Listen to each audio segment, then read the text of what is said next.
Welcome to Flat Earth Debate Uncut and After Show. I'm your host Nathan Oakley, and if you are new to this channel or you've not done so already, then be sure to subscribe, hit the bell notification icon and join button to keep up to date with the Flat Earth Debate. If you would like to support the channel, there is a super chat that runs alongside each of these shows while they premiere, and there's also PayPal, Patreon and crypto link in the info box below the video. Also below this video you can get £50 for swapping your UK electricity supplier to Octopus Energy, and this is of particular note if you drive an electric vehicle. Speaking of Patreons, I'm going to do a quick shout out to all of you who do support me on Patreon, so a massive shout out of thanks and appreciation to Fiber Oats, Bogey, Michael Kahn, Rob H, Ben White, Maximum Gravy, John Kays, Patrick Gunnels, Banter, Will Brax, Mel B Styles, Troy Shuker, Maris, Hairy Blade, Mobile Max 777, Neo the One, Lost Cat FE, Rob W, Open Minded, Reese Pound, Del West Watson, Muted, Maria Neelands, Unbelievable Productions, Blue Ridge Ranger, The Real Gabster, Liam Redrick Jr., Abraham Mohammed, Adrian Quintana, Skeptic936, Life is Short, Texas Mike, and David Wayne Foster. So another massive thank you to all of you for supporting me on Patreon. Now I will hand over to whoever is in Discord and Google so you can enjoy their dulcet tones while I set up for today's live show. No, I was just listening to the robot and just making sure I was coming through okay, that was all. Alright. You're coming good.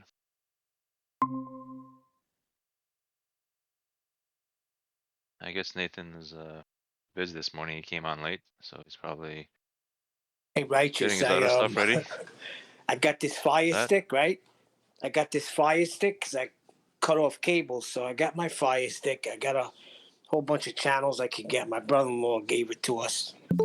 And I was trying to, because I got a Prime Video account on my phone, so I'm trying to get the phone to go on the TV, and they're trying to charge me. So what I did like an idiot, I thought I was deleting one app, Prime Video. I was going to put my name in, and I deleted the whole Fire Stick. Done. Gone. Goodbye. Oh. No. I've not had much luck with them Fire Sticks. I've tried that a few times with the Sky and different film channels, and they're on there, but you get all settled down one night to watch a movie, and then it just starts pausing and stop. I never have much luck with these. Constant buffering, the little circles, ding, ding, ding, spinning around and around, and then you got to shut it off and start it over. Yeah, so in one way I was stressed out, but in another way I'm like relieved because it was very annoying to try and watch something right through. Yeah, so I did it to try and save myself some money, but then it just didn't work, so I went back to spending money on the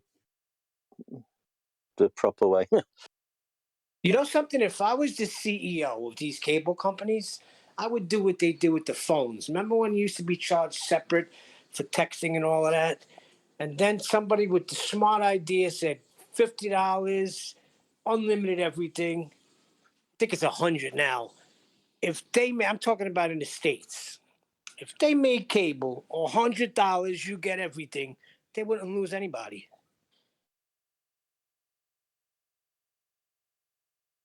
Yeah, they're too greedy, aren't they? Yeah, but you know how many people are just cutting it off and just going a different route? You could solve all of that. Yep. Everybody, $100, whatever cable company's near you, you get everything. Nonsense. Hulu, this, that, the other thing. You know, I think they're all working together anyway. Yeah. Well, the thing is that most people already have the infrastructure for the cable already going to their house. So it's not like you have to create new infrastructure to gain a customer.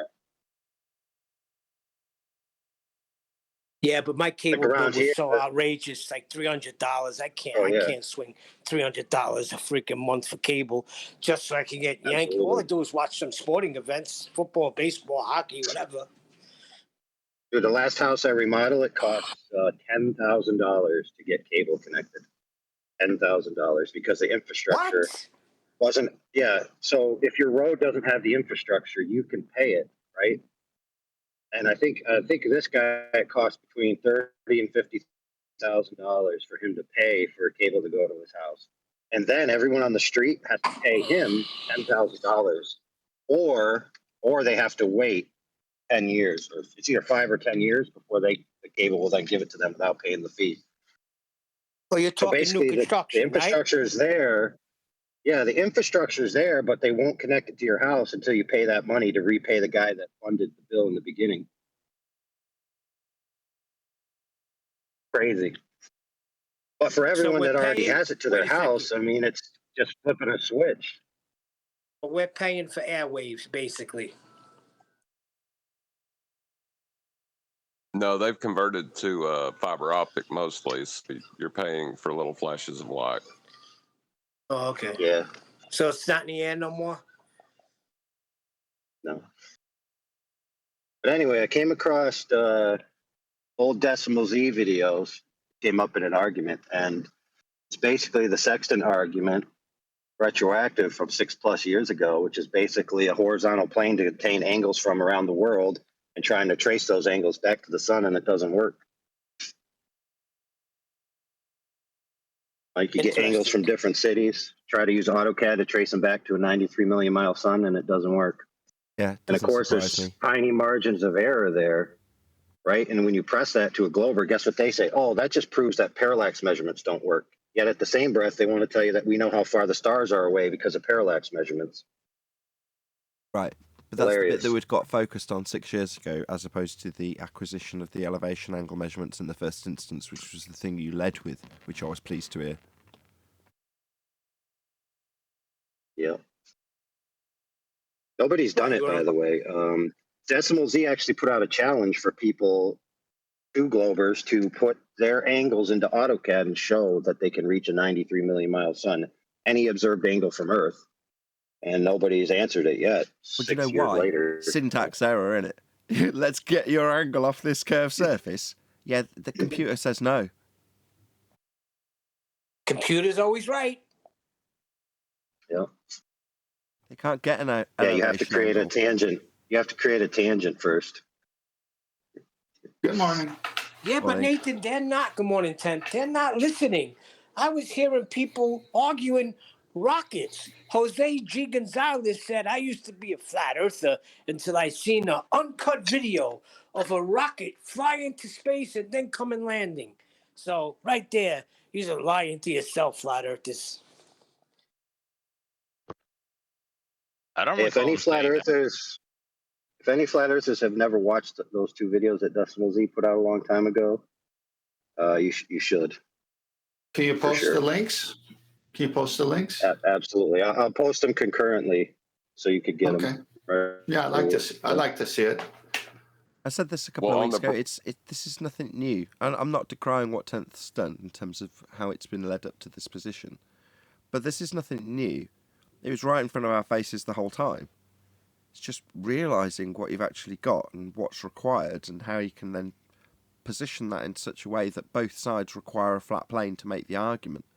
Well, 6 years ago, you first start by pointing out that you take elevation angles and then ask how that back engineers onto a globe. Well, none of this argument could have gone forward in any way, shape or form if you hadn't got those flat Earth elevation angle measurements for the start of the process. That's the beginning, middle and end of the argument. Yeah, they don't answer any questions, though. They won't answer any questions to the elevation angle. So I guess they can't. No, you can't base your victory on those that sidestep the questions. We won because we're dealing with facts. It's a measurement. They got calculations. Calculations that started with the flat measurement. Correct. Well, there has to be a point of contention for a debate to exist. Yes. Right? So where is the point of contention if both of us are utilizing a flat plane for our measurements? Well, they can say, well, we still assume that you've got to do dip correction because Earth's a sphere and we've got a sphere edge horizon. It was mentioned earlier in the form of tangents.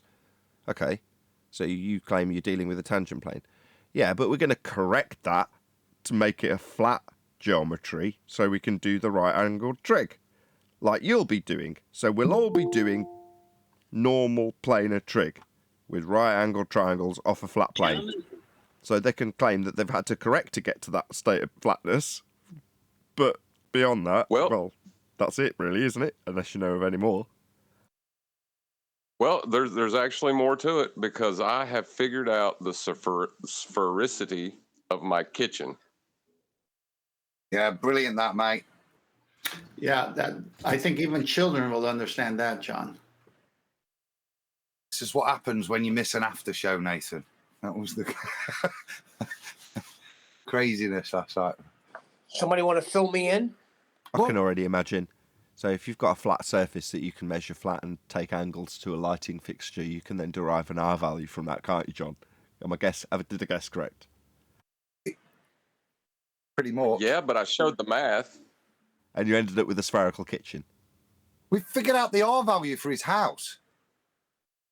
Yeah. This is what we're going to do. Kudos, gentlemen. This is what you've got to do. This is how the maths works. It's like I did it a couple of days ago. We were talking about just putting 2 circles in the sky.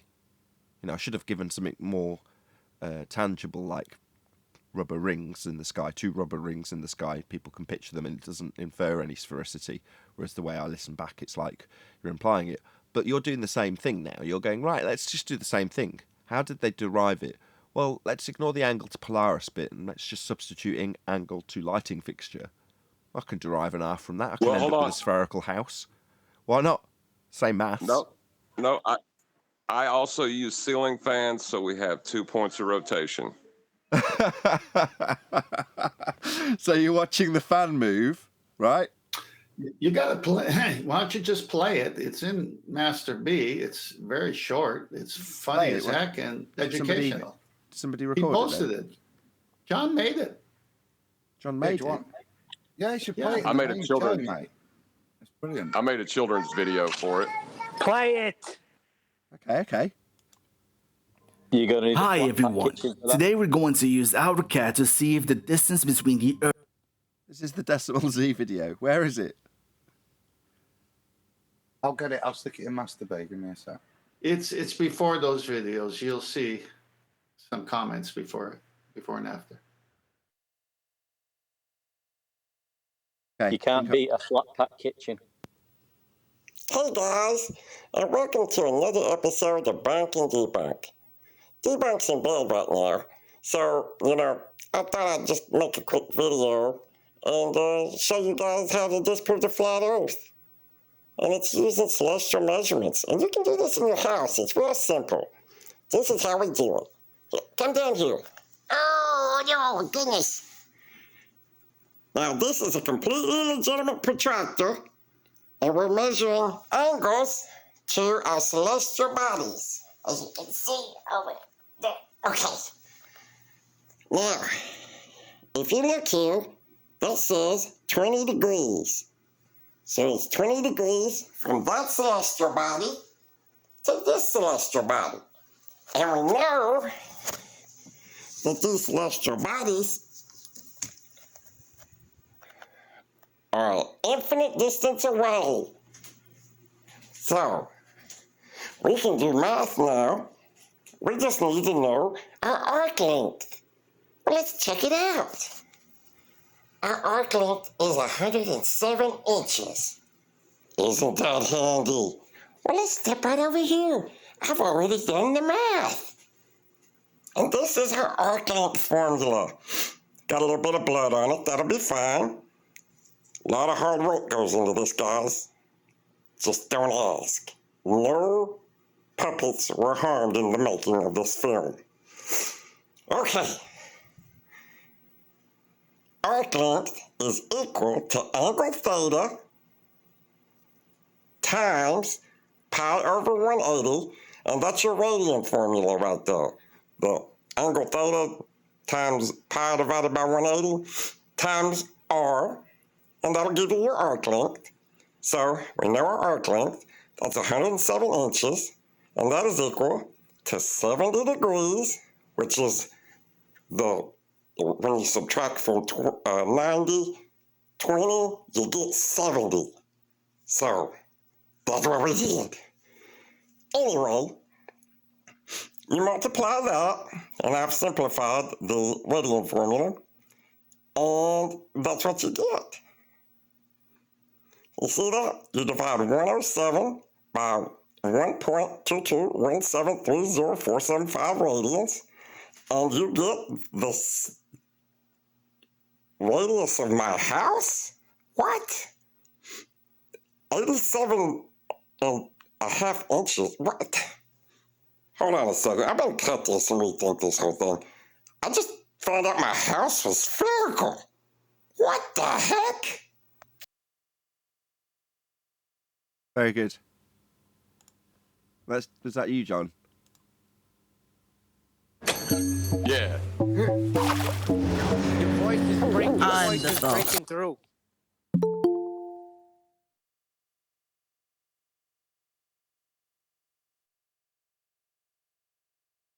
Yeah, my kids love that voice. He was breaking through. Towards the end, I started hearing you more. What's the... I'm glad I was on mute when you said there's a bit of blood on it, but that doesn't matter.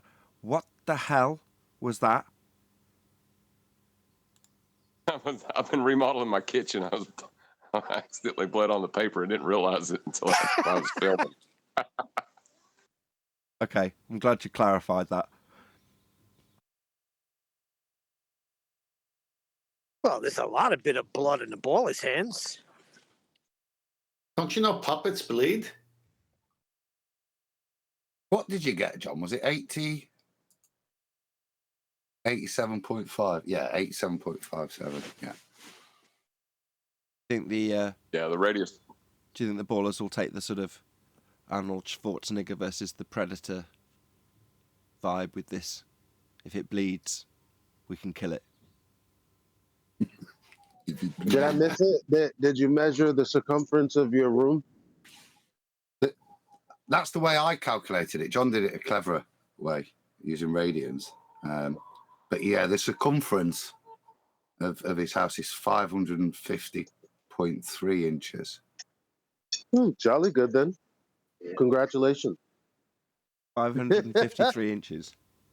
550.3 is his equator of his spherical house. Well, my house is a little more pudgy at the bottom, so it's more pear-shaped. I posted the other Decimal Z video that does that as well, where he uses globe math to prove his table is a sphere with certain assumptions. And then he demonstrates how if you just change the median between point A and B, you get different results. And that's part of the thing. Like the Globers assume that they know the continuous media between the lights in the sky and their observation points, which he does demonstrate in both videos. How if you take refraction or any of these assumptions, they actually make it worse for trying to decide whether the sun is 93 million miles away or not, or whether all the sunlight's parallel or not. In fact, this is why you'll often find Globers say, oh, you just have to assume that these stars are an infinite distance away and all the light coming to them is parallel, because that's how it has to work in our globe paradigm. Right, they have to hold certain things constant when they've reversed engineered the arc of the sky. Except they can't get away what an angle is. Yeah, and interestingly enough, these videos are 6 years old, and there are ones greater than 6 years old. And there is some slight margins of error. Like, for example, in the one, he says Cape Town is at a certain degree when it's actually at like 33.5 degrees. But just pointing that out in itself doesn't rebut the entire premise. You would have to map that out in AutoCAD and show the differential to be, of any significant factor. Now, do they do that? No, they just point out the error, say all is done here, and 6 years later, no one's provided an AutoCAD demonstration to rebut it. I said already. And then we just recycle the same arguments. I said already, as soon as Rob Durham tried to get an angle off a spherical surface, the computer said no. Yep. So where do they begin? They have to start with a flat Earth. That's what I did with my kitchen. That's why you have flatware in the kitchen. That's the only way the computer will say yes. There was the disclaimer that all the angles will be measured from a flat surface before we go on to prove how curved the surface is?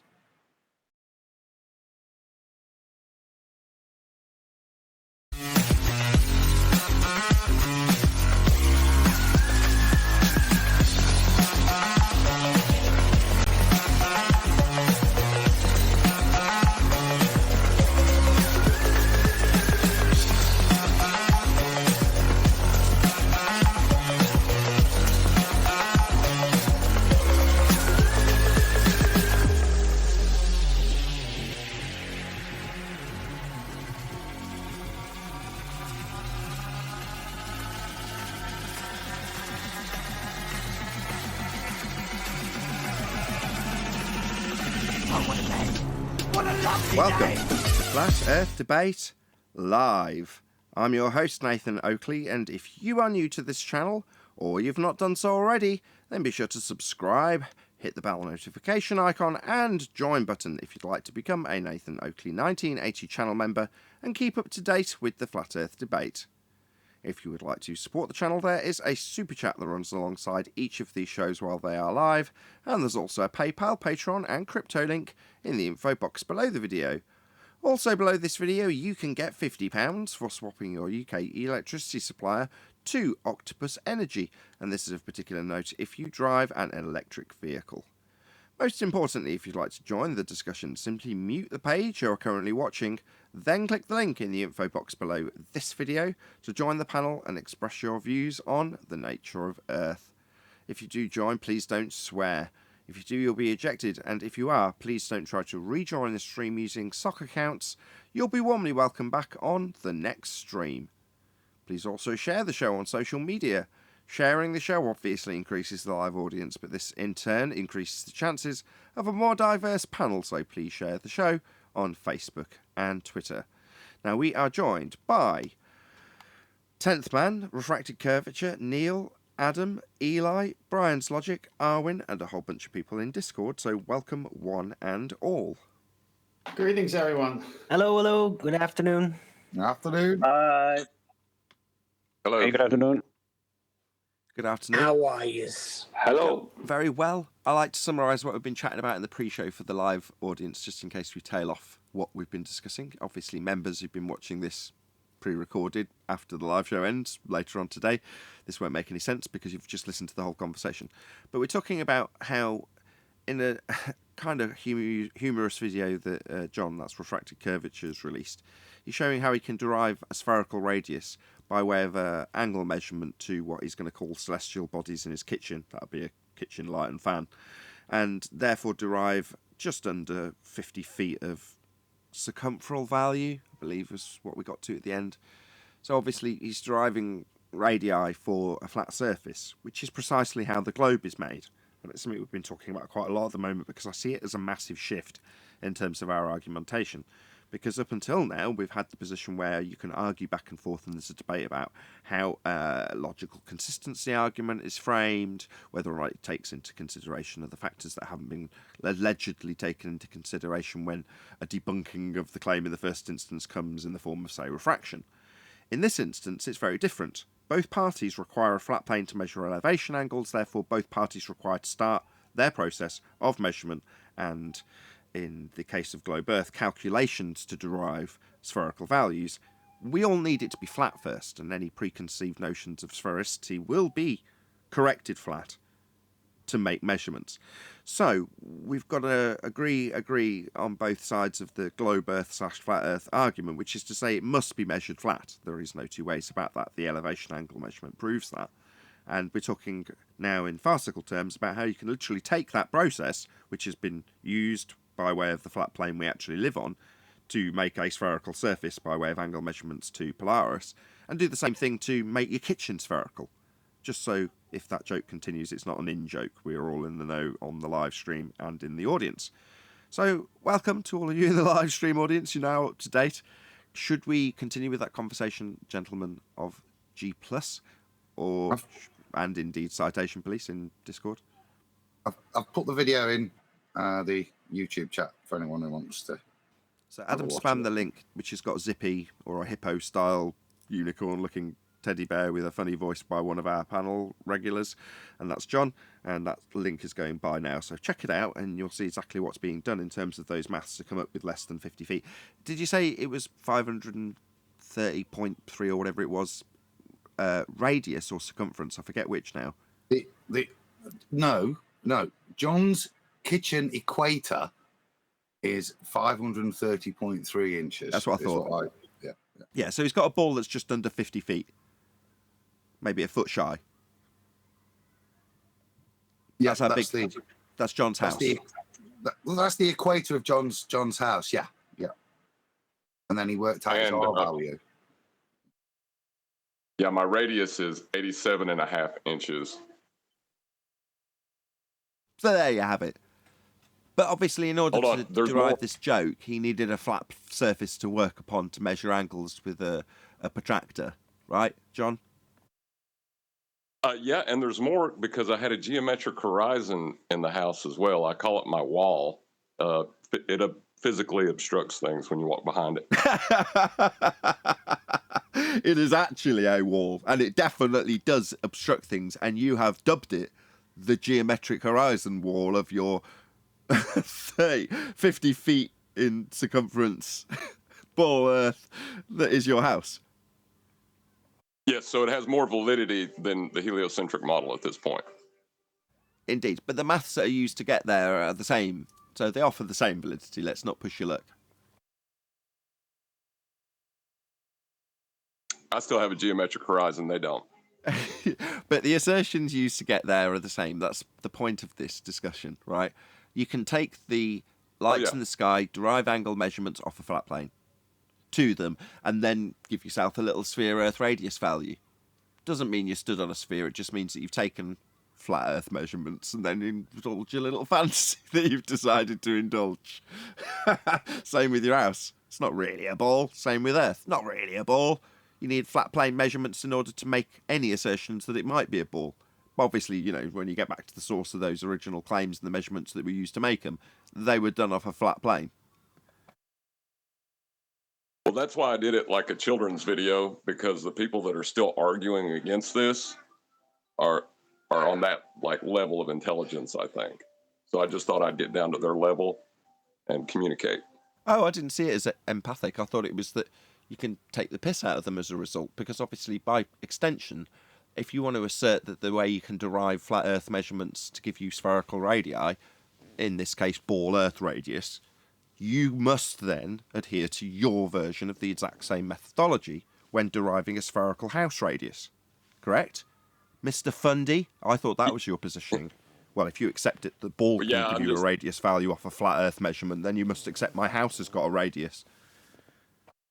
I'm just too deadpan with my humor. We've proved how curved John's house is. It's an accepted methodology that we followed and duplicated in John's house to work out, because he was having issues getting around the kitchen, wobbling this way, that, the other. So we needed to figure out the rate of curvature so we could accommodate for it. I think tonight we should figure out whether it's rotating, John, or not. It's already done with the fan. Well, the fans are moving, or they appear to be moving. So we have to work under the assumption either the fans are moving or the ground is. That's what I mean. If I hold on, this is only reasonable. You see something moving, and John corrected himself immediately. It's apparently moving. I mean, it's not like he can jump up and touch it and slice open his thumb and then bleed all over the instructions that he's reading off or anything. But, you know, it's not tangible at this point. Obviously, we all accept it's not a tangible fan. Now, shut up. Carry on, John. It could be the room that's moving, John. Shh. It could be... sorry, I cut him off too quick. I assumed you'd be... Yes, that's right, Neil. Apparent movement of the fan. Feel free to continue, John, with your apparent fan movement. Well, what we'll do is assume that there is a non-inertial reference frame, and we'll measure motion within the room, and if there's any deviation from straight, then we'll have proven that the ground is moving. I'm pretty sure with the use of a pendulum, I could get that effect to be induced with enough time, dropping the pendulum in a given direction. I'm sure we could show that the ground that the pendulum is attached to, but freely swinging through in a different reference frame, it's only reasonable to assume that the pendulum which swings in its back and forth reference frame when I show it to drift beyond that parameter, that could only be literally assumed to be a second reference frame. That would be your Earth house turning beneath the pendulum that I've set in motion, right? It's only reasonable to assume a second reference frame. Do you want to try and prove there Only isn't a second reasonable to reference frame to assume? you, John's house? Anybody in the audience? Well, even further to that, where the globe Earth doesn't account for deviation of objects, and they claim globulus, I can actually, underneath my ceiling fan, show that a balloon that is tied down will wobble back and forth without any pressure applied to me, by me. Not taking into account conservation of fan momentum, which is to say that the entire structure of your globe house moves in lockstep with that rotation of the fan, so there wouldn't be any necessary deviation to see within the structure of the deviation I'm now claiming is a second reference frame. We'll see that second reference frame is not going to demonstrate an effect to prove we've got a second reference frame. In fact, we wouldn't expect to. Why would you expect me to have a demonstrable effect from the second reference frame I've just claimed? I mean, what is this? Stupid idiot. So we're all clear. John's house is rotating and spherical. Glad we cleared that up with globe Earth math and methodology. Well, I'm beginning to think that my house has a molten iron core. I'm almost certain of it. I'm going to prove that. This is better than housekeeping. Let's keep this up. Well, do you think that do you have heated floor panels, or how do you know it's not that instead? Well, there's electricity coming into my house somehow, and I don't know how. So the only thing I can assume is there's an electrical, a magnetic field being built up somewhere. And since I can't see it, it has to be under my house. That's spherical. What you do is you bang the floorboards and put your ear next to it, and the primary return signal, we'll call that a P wave. Yeah. And the secondary return signal, we'll call that an S wave. Will tell you all you need to know about what's beneath you. And from that P wave and S wave data, you can definitely extrapolate out that you've got a molten core at the centre of your presupposed spherical house.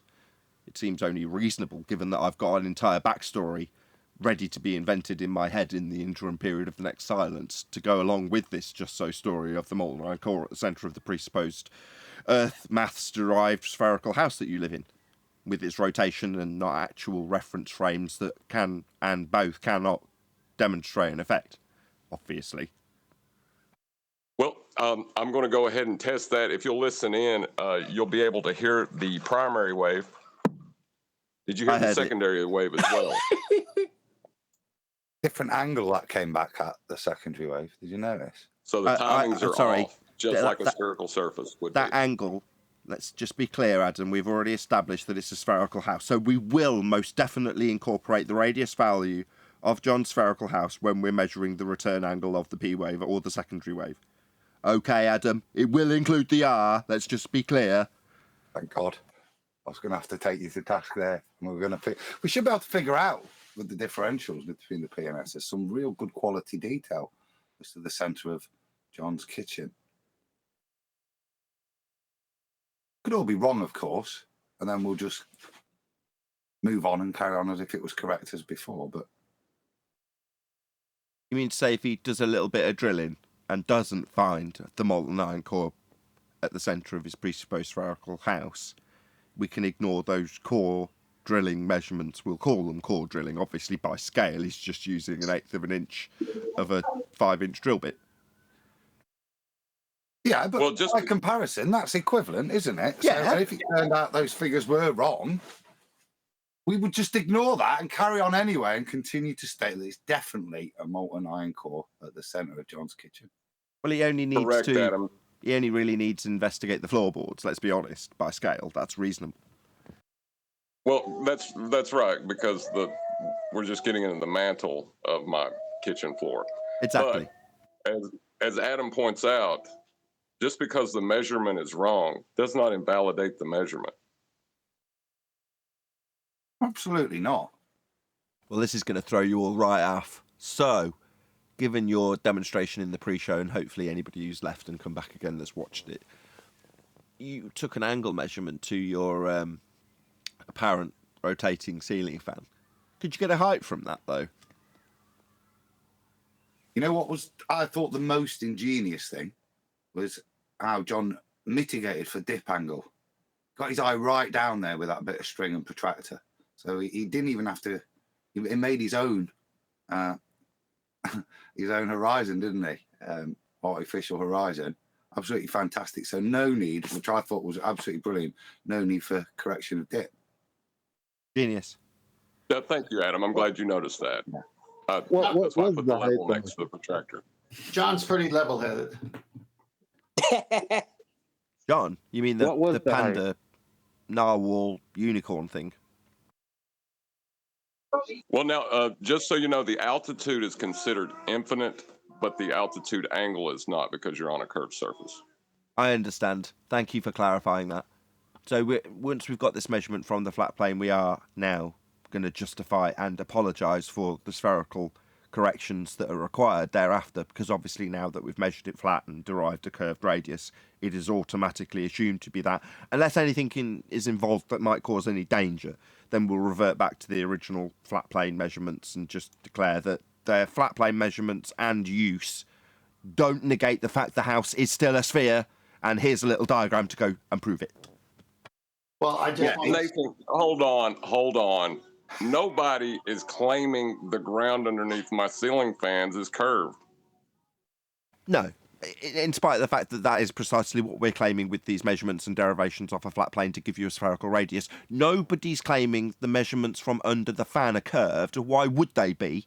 We need them to be flat to derive this bloody spherical house that we're talking about. Obviously, nobody's claiming it's actually curved.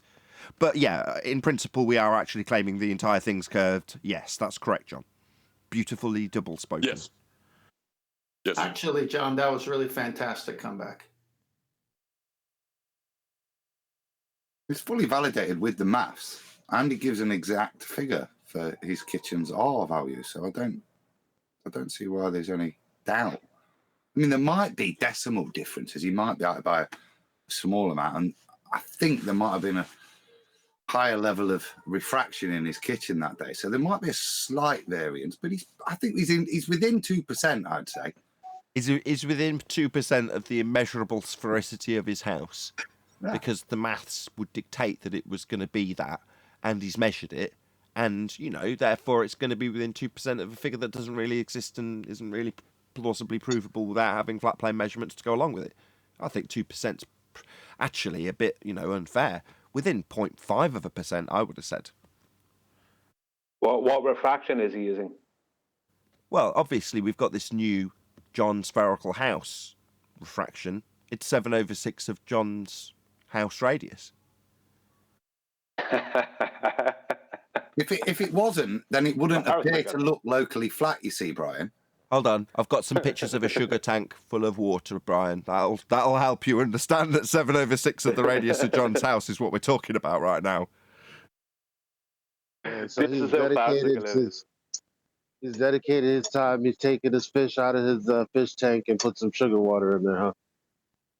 Well, gentlemen, hold on. Before we get too far into this, I think we really need to move into the physics of how my house is a sphere and the controlling force that's causing it. Is it gravity? I was thinking about that name, possibly. Yes. I think that's, it's certainly a reasonable assumption that we have a fourth dimensional space-time bending and a separate geometry, which has nothing to do with the physicality of your house in reality, that we can use to describe the gravitational accretion of the lights that we're going to call ceiling fan and kitchen light. Obviously they came to be in some form. Maybe we don't have to be that bold. Maybe we could say it's an. This is a rare course. We don't have to be so bold. What?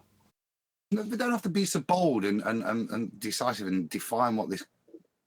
What do you say you're going to call it? Gravity is. We could just say it emerges from gravity. What's holding the kitchen? Not necessarily define what the force is, but just say it emerges from what the force is. And we don't have to. We don't have to. This is a rare occasion.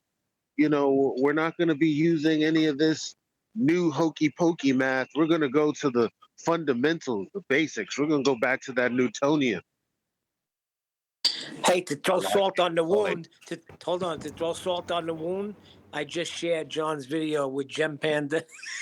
I think Eli's got a point. If we use something that's solid, robust, well understood, and 106 years out of date, and superseded by other things, that would be a great proof. Hold on, we just need to explain to the audience why we need this.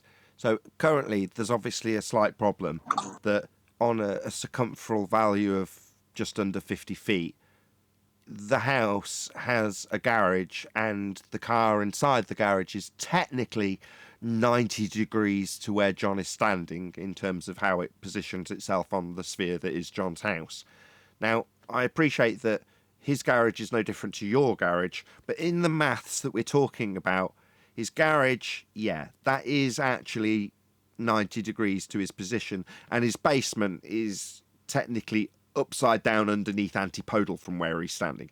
Now, obviously, all of this needs explaining mathematically, so because the actual presentation of his basement is just beneath him rather than antipodal, and his garage doesn't have a car stuck on the side of the house 90 degrees to his position, but in the maths it does. So that's why I think it's not unfair or unreasonable to move into the pseudo-Riemannian four-space geometry of Einstein in order to describe the bending conceptual medium that definitely does have his car 90 degrees to his position. It's all relative, but obviously there isn't really a force holding the car 90 degrees to his position because it isn't. But it is in bending pseudo-Riemannian four-space-time geometry. So I think we should stick with that, Nathan, not to decry your, or override your wise sage judgment in this regard, Adam. Obviously, I see your point, but I see your point, but since I don't understand pseudo-Riemannian force space, I'll just claim that the rest of the house is part of the solar system of my house, and the kitchen's radius is separate from that. Well, obviously, you don't understand special housativity. What don't we understand? A special housativity. Okay. We don't. But just because you don't understand it, John, doesn't mean that we aren't deeply concerned with the paradoxical nature of bending pseudo-force space and the description of your car being sideways to your position. If you are, however, suggesting that the fan and sun are technically separate astral bodies vastly larger than we might first anticipate, then that might work.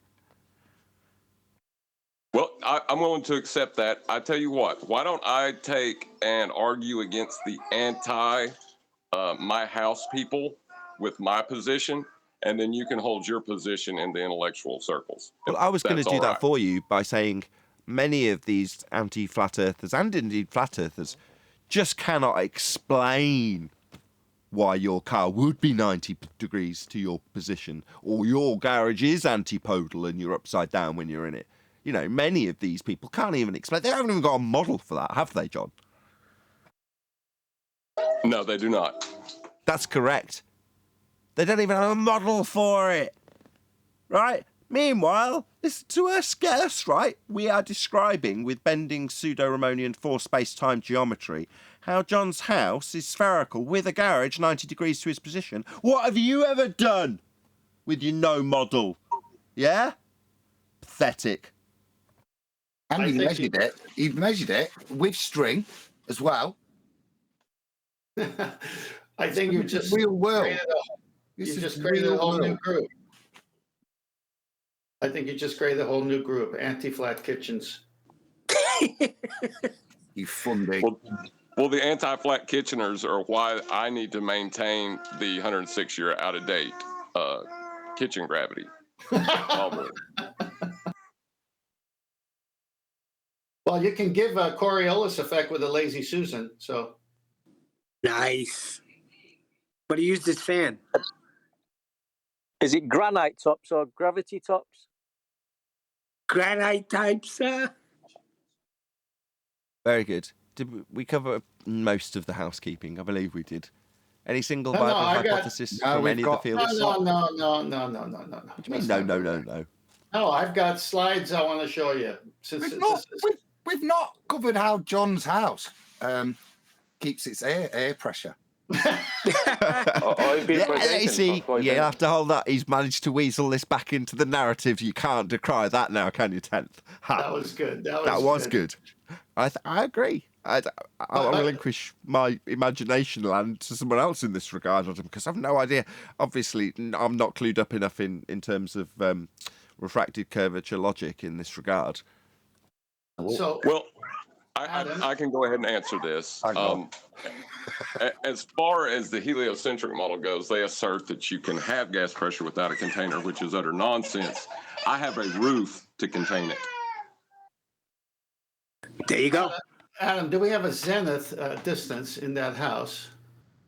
You'll notice if you look at the setup that John actually used his zenith mirror to generate his angle for his other one, but he used the zenith mirror on that. I have something to present there in a few minutes. Okay, there are no zenith mirrors. Brian. Oh, so do I. So do I. Okay. I was actually afraid of this happening. Like, there's actually good information that's wanting to get presented, and we're goofing off on. This is good information. Oh, this is good information. This is running exactly parallel with Glober logic. Every Glober that's told us about Eratosthenes' way of calculating the circumference, what have you. This is running exactly parallel to that. So as ridiculous as it may be, well, ballers, there you go. So all in favour of continuing to goof off, say aye. Aye. Aye. Aye. Aye. There's a serious point being raised in chat, and I think John should address it. How's he coping with the Kitchenwinian paradox that's occurring with his explanation?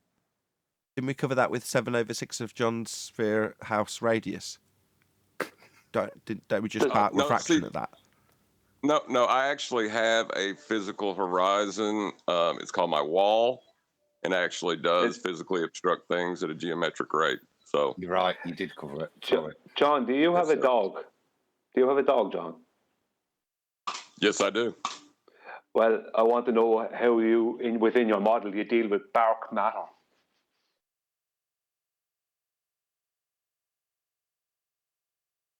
It's only there when you don't see it. That's good. That was good. That was good, Brian. I don't know why nobody else laughed. Well, lead balloon. The balloon. It's the Irish accent. We all assumed he was trying to swindle a man out of his dog. I peed myself a little bit laughing at it, though. All right, I got some slides of Master B before Brian goes. Okay. I'm only going to be a second. Okay, you go first. You go first. Right, okay, Yeah, Brian then 10th. Go ahead, Brian. Okay, thank you. This is going to be very quick. Hopefully I can just zoom in here. Right. Hopefully you can see that zoomed in. I don't know if it's zoomed in for you. But the angular resolution limit of the human eye, about 1 arc minute. The human eye has an angular resolution of about 1 arc minute, 0.02 degrees or 0.0003 radians, okay?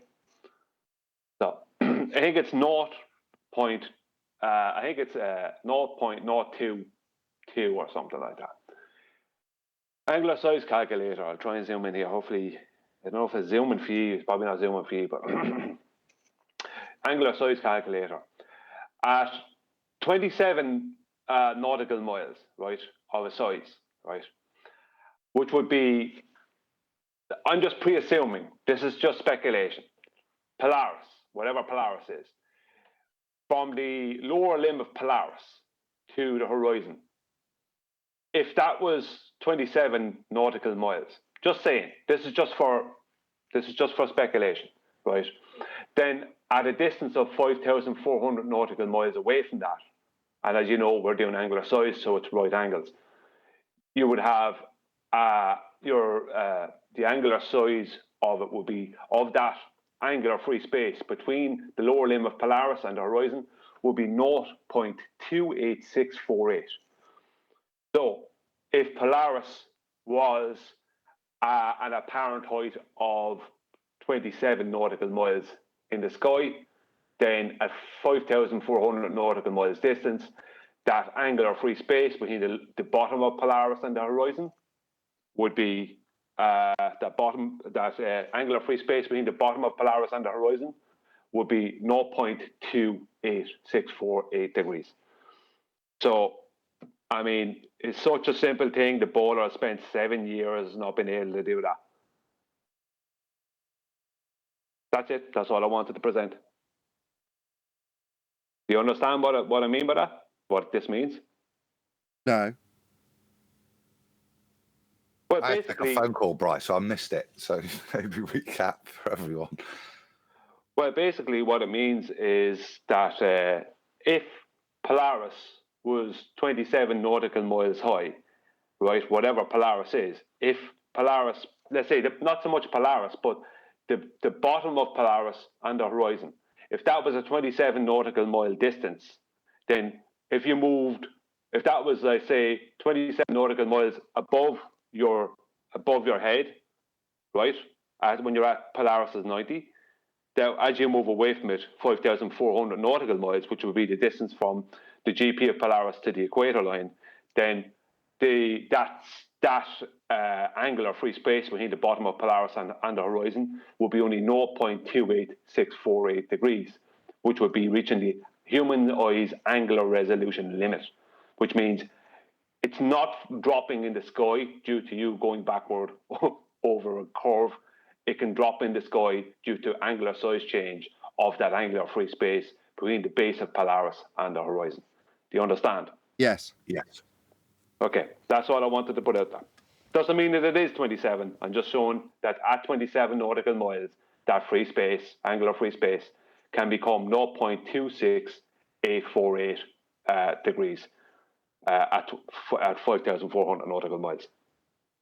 Bim, 10th? Yes. Do you see the slides? Which one do you have first? Yeah, you can. There's one that you got to hit to download that shows. Why are you doing that? Just pick Bright. Why 27, Bright? I know it resolves to 9, but just random or Downloaded image up first if that's what you want. But go ahead, Brian. Yeah, go, Brian. Go, Brian. Go. Brian went bye-bye. Okay. Well, did you want the downloaded image first? Yeah. Oh, I'm sorry. I got too close to the mic there. Yeah, let's go there. So this is what they're saying is happening. You can see a right angle from the center of a presupposed Earth, and it's always subtracting from 90. And you could see the elevation angle, and you could see the zenith distance to complement. Everybody tracking with that? Yes? Just put it up big for the audience. But yes. Got it. All right, just let that sink in for a minute. Then you could, so this is what they're saying is happening. Now let's go to the next slide, please.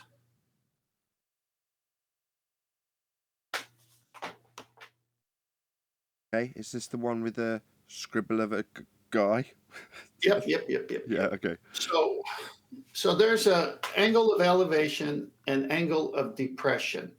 We're going to see several slides here, and this is no different than the zenith distance being described to us that works on a flat plane, because obviously you can't get an elevation angle with a curved adjacent. And the complement is the zenith distance, which is the angle of depression here. So here's the sun, B, and here's a scribbled person with a section, let's say, and he's at C, and he needs the right angle to get this angle of elevation. Well, the complement angle would be the zenith distance of the sun's GP to the person's GP. Next slide. So angle of depression and angle of elevation are equal in this. So what do you need to have an angle of elevation? You need a baseline, horizontal line, level. What do you need to have an angle of depression? the same baseline, but in the air. Yep. You need a reference. It needs to be relative to something. So here's a plane, say at 30,000 feet. And in order for that angle of depression for the plane, it needs to be a right angle as well. Next slide. Again, showing in this illustration a line of sight, which is the elevation angle, and then the complement angle would be the angle of depression, or in sextant jargon, the complement or the zenith distance. You need a flat line up there, another right angle. Next slide. You're at war. There's a submarine coming at you. You want to find out where it's at. You have to treat the surface of the ocean horizontal, flat, level. You need a right angle. Target that sub. Next slide. You see the hot air balloon. You see the horizontal baseline needed for the observer to get the angle of elevation. Well, if the observer was in the hot air balloon, they need a horizontal line to get the angle of depression. And in sextant jargon, that would be zenith distance for the person on the ground. Next slide. Elevation and depression angles. Elevation is the angle up from the horizontal. Depression is the angle down from the horizontal. Pretend the guy is the sun or a star or a moon. It's easily the same thing. You need straight lines to get angles. Next slide. This is a kind of a weird image because it's not coming in clear, but you got a jet fighter targeting a ship. Same thing applies here. Next slide. Here's a theodolite with a plumb bob needing to get a horizontal, and getting the angle of elevation is based on achieving a horizontal flat baseline. That's why you do dip correction when you use the natural horizon and you don't with a bubble sextant or artificial horizon, because you already have established the horizontal with those two methods. But the complement would be the zenith angle. Now we just saw, in order for the zenith angle to work, it needs a horizontal as well, but in the sky. Next and last slide. Azimuth and altitude for northern latitudes. You can see here the equatorial plane, flat baseline, a circle. There's your horizontal. And then you get your angle. And then you see where it says altitude. Well, that's your elevation angle. And then you see where it says vertical and zenith. Well, that's your complement. So your zenith distance would be gotten from that, the remainder. So that vertical, you have to draw a straight line to the sun. That has to be a horizontal all the way to the sun for that angle to even be there, as we saw in the previous slides. This curved meridian is a joke. It can't be curved. It needs to be horizontal for a zenith distance. Any questions? No. So they throw the lie right at the end? No, all of that's true, and therefore my house is a sphere. Yeah, if you extrapolate out how they've back-engineered it, the farce continues 10th. But good presentation. Thanks. I just want to ask, like, that I don't really understand what I meant when I showed my thing there a few minutes ago. Yes. Do you realise the relevance of that to what we're talking about now? What, in terms of the exclusion of perspective? Well, yeah, I mean, like, all it took for 8 years, because, I mean, technically it's 8 years the argument is going on now, or the re-emergence of the argument. 8 years, we're hearing Polaris, blah, blah, blah, Polaris challenge, blah, blah, blah. People like stupid idiots like Sean Hawkins, who doesn't know what the hell he's talking about, people who don't know where the radius came from. That shows that at 27 nautical miles, that space between the horizon and Polaris, that angular free space, 27 nautical miles, that when you move 5,400 nautical miles away from that in a straight line, that the angle to will be basically between that space between the bottom of Polaris and the horizon will be so small it'll be reaching the angular resolution limit. I think all your bit, Tem's bit, and John's bit all go to show that if we're gonna, and as Nathan says, if we exclude perspective and we look at lights in the sky and attribute certain functions of the surface to the change in position of those lights, then we can prove that John's kitchen is a sphere. Yeah, or we can show with angular size change that due to perspective, that light in the sky will drop and meet the horizon exactly where it always does across a flat plane. Well, go on. I was just going to say, as a serious question, do you think after this argument, after this fact's been brought out, do you think they'll have this Polaris challenge brought up anymore? Or will it be like anything else, they just forget about it in a couple of weeks? Well, they won't understand, but they don't understand what we're talking about because Sean Hawkins has already seen the video I brought out a week before last day or whatever. He already saw that there, and he doesn't understand it. Like just using him because he keeps on pushing this Polaris challenge nonsense, and he's been pushing it more than any of them for a few years. But they're all pushing it, but none of them seem to understand it. It's like you can't. What we're stating is a fact. Their whole globe model is built on elevation angles to Polaris. And elevation angles to Polaris are right angle distances. Or right angle, sorry, with baseline horizontal distances. You know, they don't understand it. They haven't got, they're so far behind us, it's unbelievable. That's true. That's they're true. Still expecting us to refer to curve calculators. There is no challenge because all we have to say is how'd you get that angle? Exactly, but Brian's right. They're so far behind. Yeah, we've left them behind in this argument ridiculously. They are still referring to curve calculators and looking at photographs and stating that that refracted horizons are blocking that come from geometric horizons. The fact that the geometric horizon was only ever in the maths says it all. That should say it all to you if you were a globe believer. But the fact that you need elevation angles to get the angle to Polaris as you move away. The elevation angle to Polaris from 5,400 nautical miles away is just about zero. Do you know what I mean? Sounds like they're about 18 months behind us. Yeah. It's about right. Well, how long's the Black Swan? Because they're at least that far behind us. That's what I'm saying. It's 2 years, isn't it? 2020. So it's like 26 months. So, yeah, they're about 18 months because their response from what Brian's saying is mid-2000s response to the Black Swan. When we were saying none of them get that. Now you're saying, well, they get it because they're talking about the refracted non-geometric horizon. Give it another 6 months and they'll realise that actually means they've debunked their own model. Give it another 6 months and they might start cottoning on to the fact that we're talking about measuring angle measurements to things like Polaris and those elevation angle measurements proving a flat plane.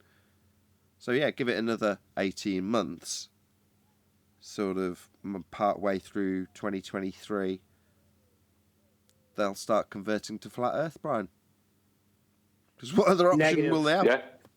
Yeah, because I'm telling you what other option. They just ignore everything and they talk about rockets in space now. Maybe that's what... Go on, John. I was going to say maybe, a little bit of me, it was a little bit of, I guess, malice.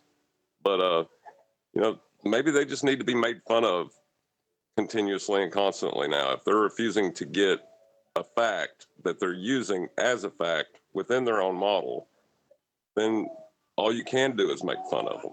What's in it for me? What's in it for me? Laughter. Okay, I don't.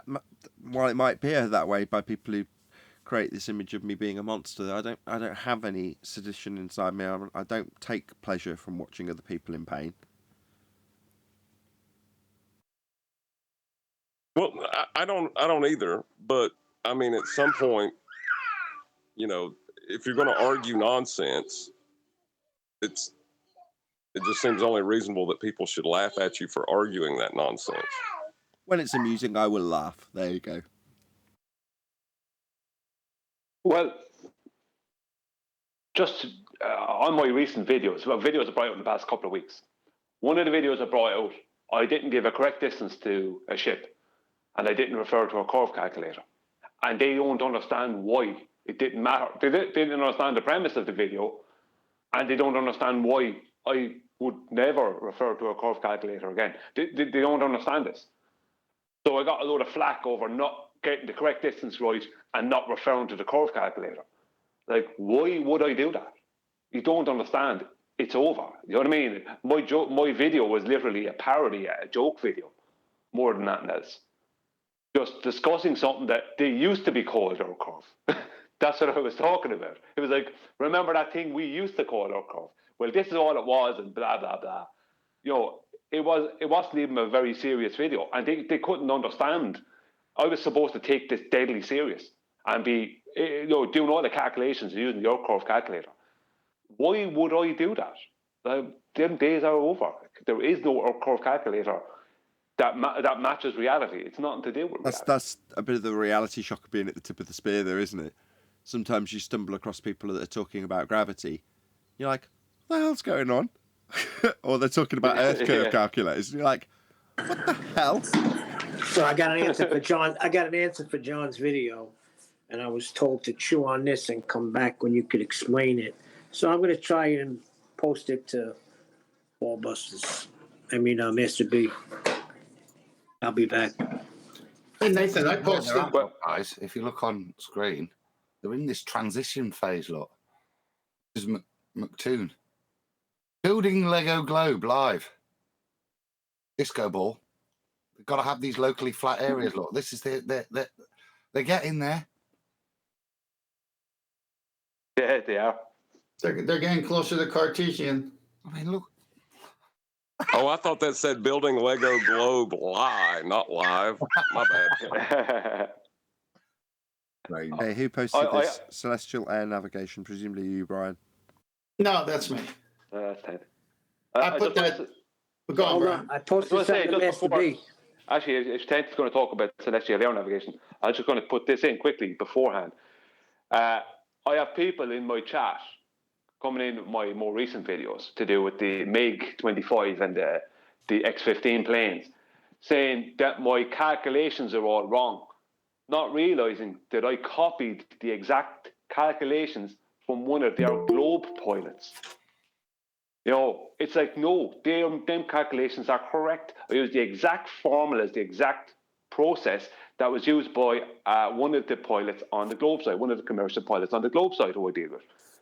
Them exact ones, and all these other people can do. It just shows what level of reason and intellect they have. They're just coming in attacking something without ever actually verifying where it came from or where the process originated. Do they say where the calculation was wrong, Brian, or just a hand wave? Oh, your calculations are wrong. Well, it's kind of just kind of a hand wave. One guy tried to make make the argument. The last fellow was, we measure things in degrees, not in degrees per second. Completely misunderstanding the degrees per second is a correction below horizontal that you would need to be dealing with as an accumulation if you were flying an aircraft around the globe Earth with following that altitude of a globe Earth with a radius of 3,959 miles. But they don't, that's the best I've come across, Adam. I posted that in Master B if you want to look at it. So it sounds like, Brian, that they're doing the same thing to you as they did to me when they challenged all the resource material for the sextant research came from their books, and they're attacking it. Yeah, my process. I just copied exactly what this other commercial pilot did when he was trying to correct Adam on something. Right? Now, that's a separate issue. But you got that celestial air nav up on the screen, Nathan? No, but I can. Yes, I have. Okay, I posted this yesterday, but after the slides I showed, and since the topic of the day is this, in practice, the zenith distance, D or D, is not measured, but it's complement. The altitude angle is measured. So the elevation angle is measured, and the zenith distance is the complement. So you need a box for that, and you need that right triangle up in the sky. Zenith distance is determined by substituting the measured altitude in the equation. Zenith distance equals 90 degrees altitude. Now, last time we did angles, we showed that it's not an acute angle, it's not an obtuse angle, but it's 90 degrees, which can only be one thing, a right angle. They're stuck with it because all of their books say you subtract from 90. So no matter how much they fight about right angles, sorry, boys. Figure 15 shows the relationship between altitude and zenith distance. If the altitude angle h in figure 15 is 50 degrees, the zenith distance is 90 minus 50, or 40 degrees, which expressed in nautical miles is 2,400 miles. That would be your zenith distance, 40 times 60. The explanation of why, this is where everyone needs to pay attention. The explanation of why the sextant measures altitude instead of zenith distance lies in the fact that the early instrument makers quite logically designed their instruments to measure altitude because the instruments had to be leveled on the visible horizon. Flat baseline, not curved adjacent. There being no definite point which marks the observer's zenith. So what he's saying here is if you're on the boat, how do you know what your vertical is if it's tossing and turning? There's no marker for that. But if you tie it into the visible horizon and do dip correction, you're going to get your baseline and get your 90, so you got your zenith automatically once you do it. For uniformity of practice, artificial horizon instruments were built to measure the same coordinate. Though the gravity-operated mechanisms of these instruments indicate the vertical, the observer's zenith, as well as the horizontal. You see, that's why with the bubble sextant and the artificial horizon, you've already established horizontal. Especially, I mean, you've held the spirit level in your hand, you put it on the table, you know what that's telling you. And since everything is a right angle, then you've established your zenith. But not at sea, because you can't get your vertical at sea. You got to get your horizontal first. That's why you do dip correction. And that's why it's called sea level. This destroys them. The instrument is designed to work over flat surfaces. It cannot work on the curved adjacent. I'm done. Right under his is what the guy answered for John's video. And I was told, chew on this, come back when you figure out what it is and how it hurts your cult claims. So here again, wants a diagram. I don't even know what it is. Anybody else? It's a Master B. I don't know, but can we get a comment on this first? When someone comes along and says, here's a scrap of evidence, now go away and put it together into something that destroys your own claim, I go, no, I'm good, thanks. Maybe you'd like to put it into a devastating argument for me? I just wanted to see if anybody knows what it is, because I don't. It's a bunch of lines and diagrams and words. It doesn't even explain anything. Good morning, guys. Can you hear me? Chocolate. Chocolate. Hey, Chocolate. Hey, Chocolate. Yo, what's up? I'm having some microphone issues, so I won't be speaking much, but what's up? Good morning. We got some whistling issues. What'd you say? Don't worry, Chocolate. Yeah, I've got it up, Adam. I did actually present it when Neil was suggesting we looked at it. Yeah, you need to make an actual claim. If you're the guy that sent this to Neil, it's like, okay. Oh, devastating. What's that? I haven't formulated this into a devastating argument against my own argument yet. All right. Yeah, that's what you have to do when you present this sort of thing. You have to turn it into an actual argument and then present the argument and then defend the argument and then take the teabagging when you lose the argument. That's what you have to do.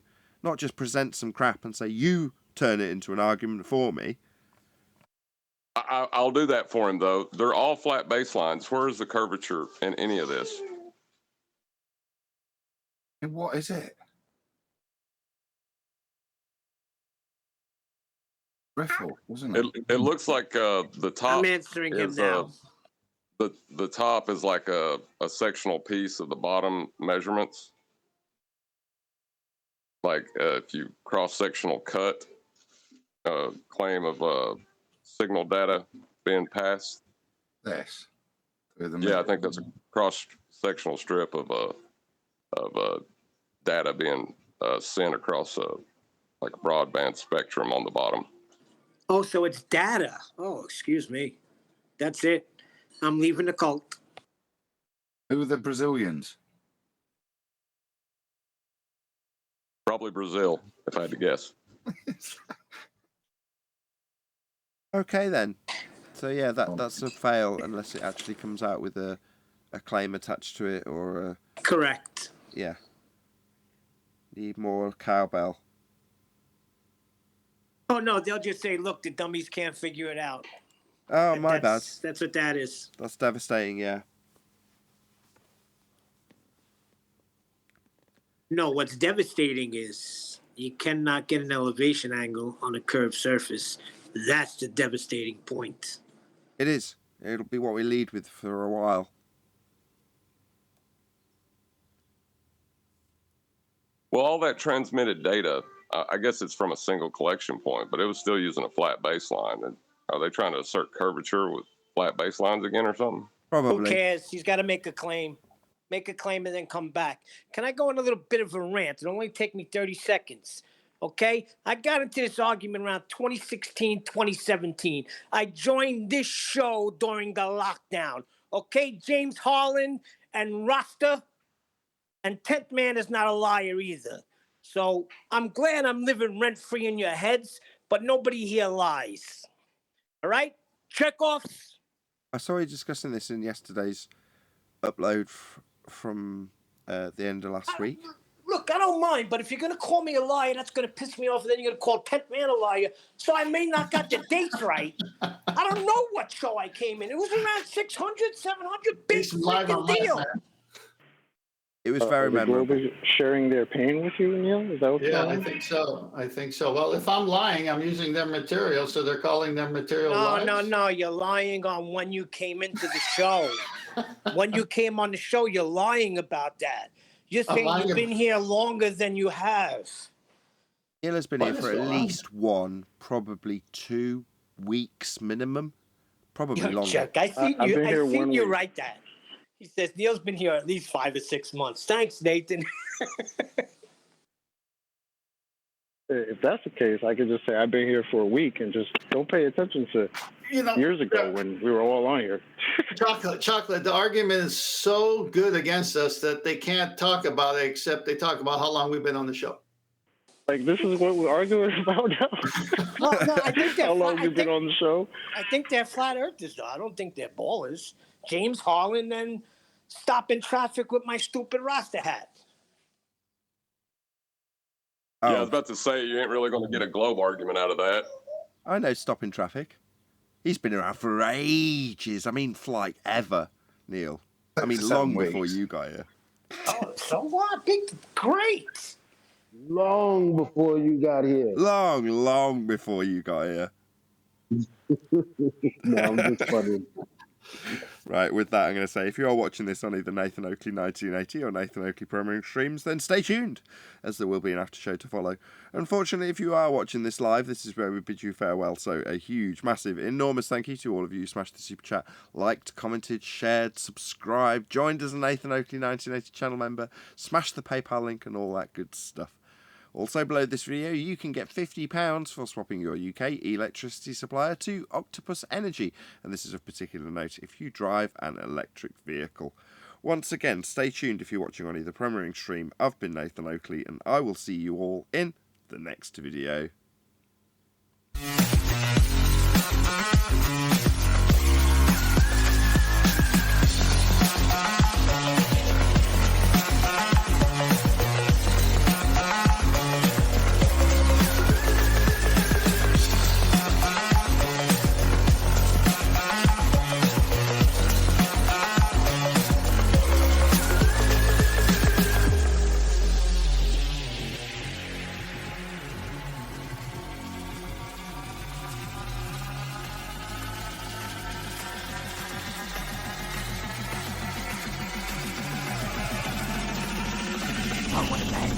What a lovely day!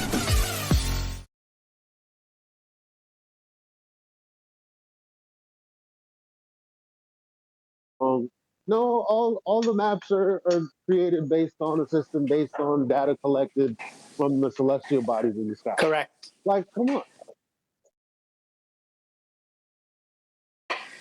Well, that's the thing. They have nothing. So I think we need to just take a piss out of them, like John's video. That's great. Just mock them. Listen, they mocked us when we first came in.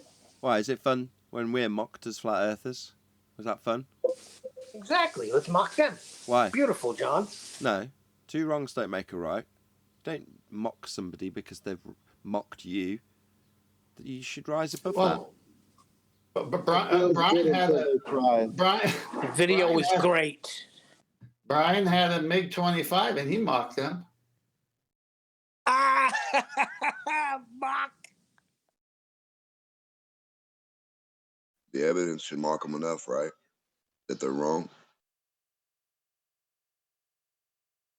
Did you enjoy it when they mocked you, Nathan? They still look at us like we're stupid flat earthers. Fight fire with fire. If you prove them wrong, doesn't that mock them enough? I mean, how bad can you get when you're like 100% wrong and everything you said was wrong and empirically? Like there's Correct. no, I mean, But when you do it like John does it, it just makes them look silly. right, but I mean, yeah, to an extent. What you're saying is true, but it's even funnier because we use their material from their books, and they're saying we're lying, so it's a double mock.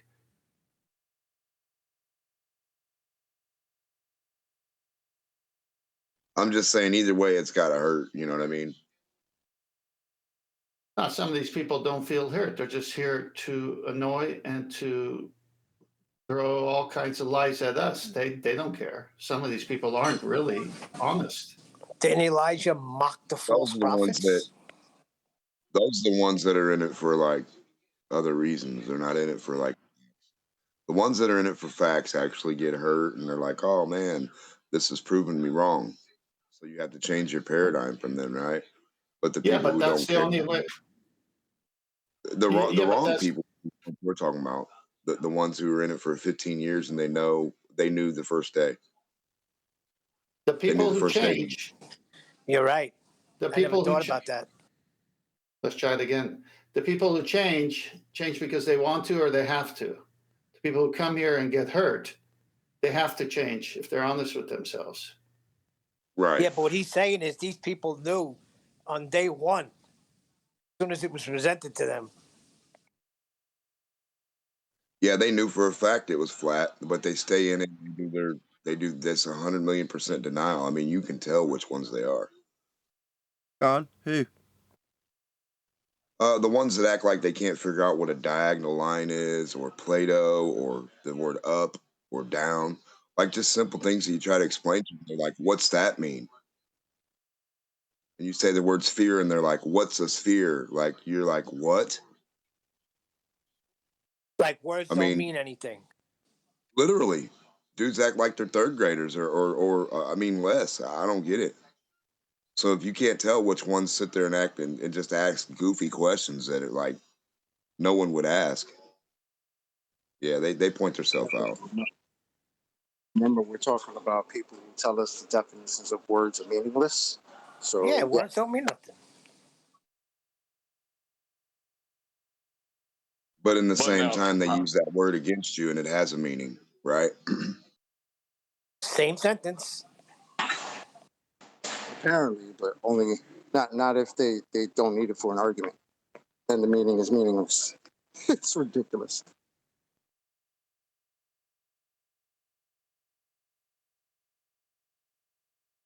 I'd say people I like didn't left. just do it out of.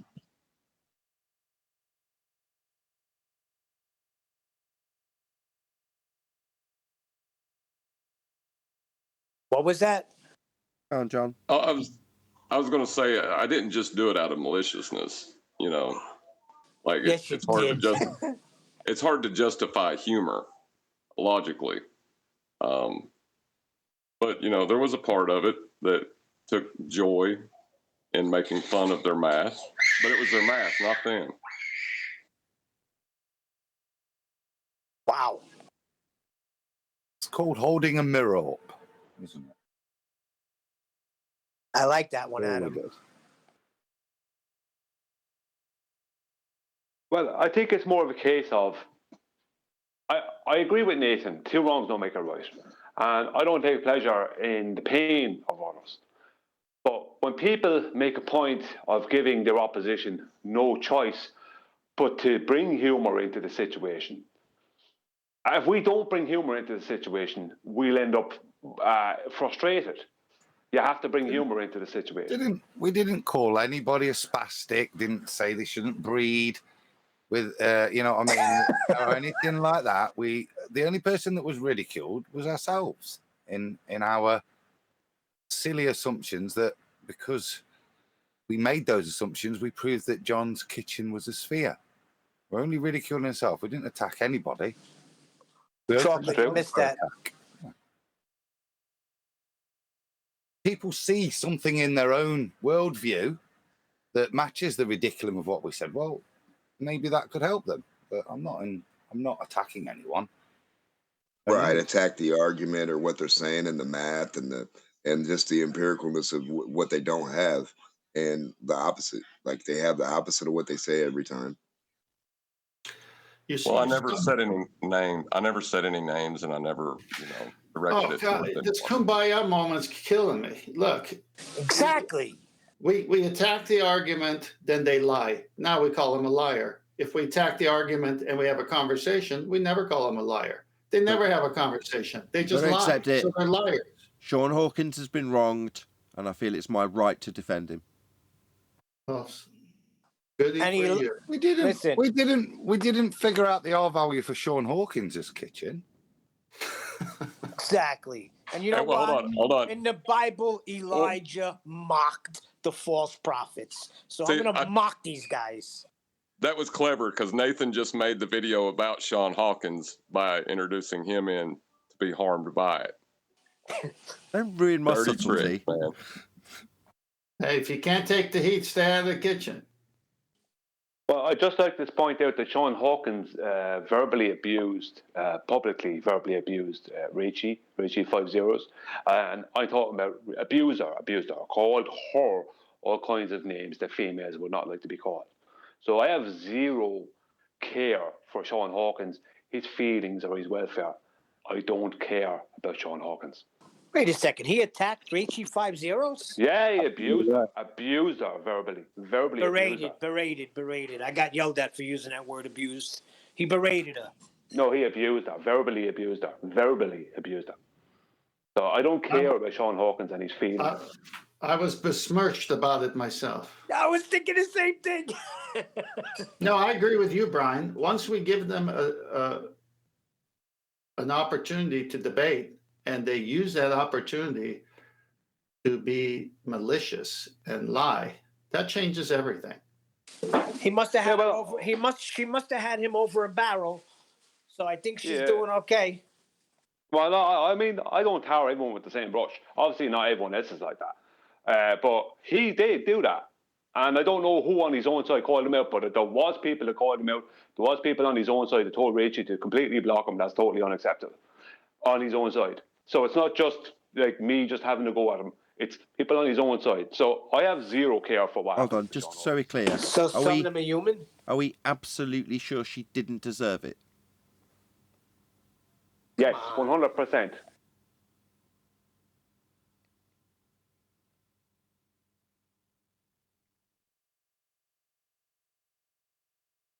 Did she make a video making fun of how you can turn her kitchen into a flat plane and get all triggered?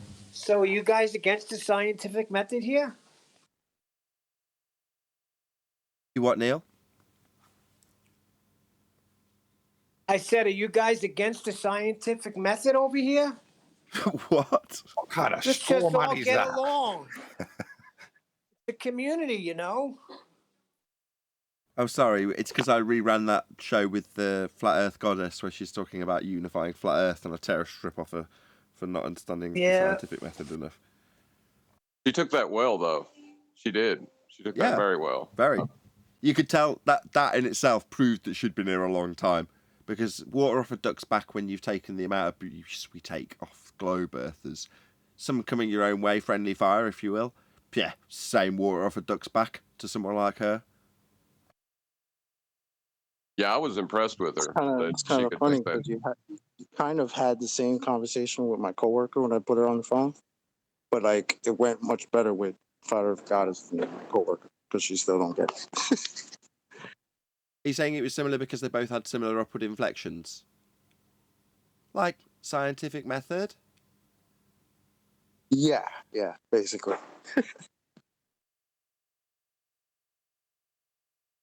I do feel chocolate should be doing more though to unify flat Earth. It's squarely on his shoulders, and I don't know why he's not taking the brunt of it. I'm good. I'm not thinking of fire. What the hell is that? No, don't worry, Chocolate. The burden's not on you. Let the truth unify, or let the truth divide. Yeah, just let it do its thing. That's why these clowns are so hurt all the time. It's not us that's hurting them. It's the truth. The fact that they can't prove any of their claims. The fact that they just know that what we're saying is right. That's what hurts them. That's what's kind of funny.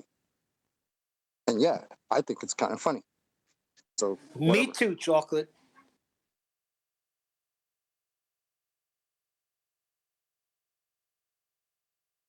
Hey, is this a good time to let everyone know that I was here before I got here? It's not possible, but I like the humour. That checks out. Can you give me a citation? Arwen was here before all of you. Prove that I exist. That's what my son said. My son said that to me one time. Prove that I exist. How do you miss that pun? I did. Citation is a citation to himself. Yep. Citation police. I wasn't part of any wave. I wasn't part of any wave. I was the baseline for it. Says prove. I know you're not gonna do it, Neil, but like, let's just say somebody says, "Prove I exist," and you slap them across the face and you feel that. If they felt that, did you exist? Did you feel that? Get the hell out of here with that argument. It's so ridiculous. That was going to be my suggestion, Chuck. Just punch him in the nose and go, "Do you feel that?" Yeah. Is it going to be pressure or speed? Is he going to feel the pressure or the speed? Well, here's the thing. The problem is he's my son. The problem is they're a lot bigger than me now. And you're lifting weights now. Punch him in the arm then and run. Don't worry, Neil. They'll practice globe jitsu on themselves. Yeah, well, he does that. If you hit a glober in the cheek, they wouldn't know whether it was 50 pounds or 50 miles an hour. Or they would think it's refracted. Couldn't tell the difference. Well, they couldn't turn the other cheek. They would think everything else turned around them. I was thinking the same thing. They can't turn the other cheek. No, Neil, what would happen is you'd swing for him, and due to refraction, you'd miss him. Exactly. How'd you guess? But anyway, there's no ballers in here today? Nobody in here? What about that guy? Wasn't he supposed to come in Friday? I wouldn't be surprised if... Yeah, he moaned at me in comments. He moaned. He was like, that's 2 Fridays in a row that you haven't run a show on Friday, moaning at me. I was like, I was in hospital. What do you want? I was literally in a hospital with a concussion and a head injury. What do you want? Me to run a show from A&E? No. Chocolate should have done it. Oh, yeah. Why not? Yeah. I just told him you were scared. That's all I said to him. Well, he's keen. He should be here on Friday. But with the exception of people like him that are like, they think they've got a thing that they're going to come in and gotcha with it.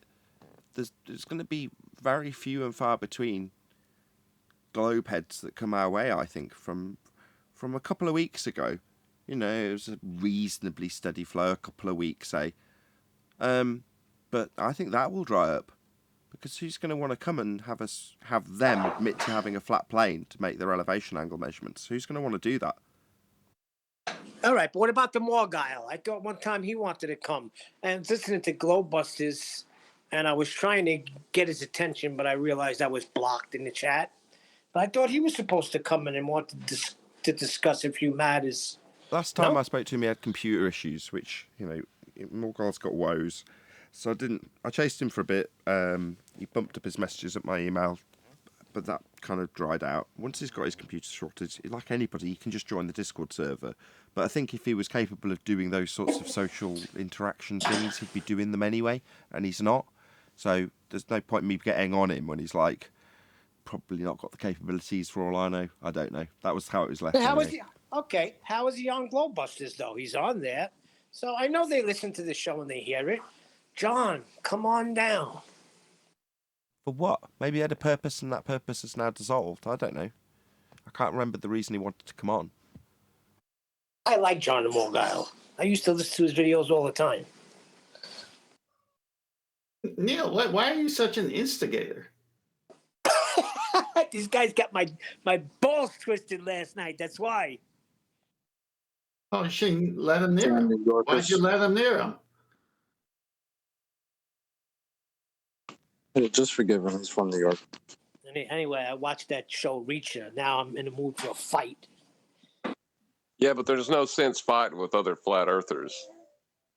Not when 95% of the world believes it's a sphere. Hold on a second. They're into dielectric acceleration nonsense, so I want to clear that air up. There's like 2% of 1% of a population that believes that. What does it matter? Truth matters. Truth matters. Brian, do you agree with me that truth matters? It matters. It matters. Yeah. We don't deal with it now. It's going to be a lot to deal with later. Same as the globe. When they started, I said this before, when they started coming out with the heliocentric model, if there was enough guys standing up to them, we wouldn't be in the situation we're in now.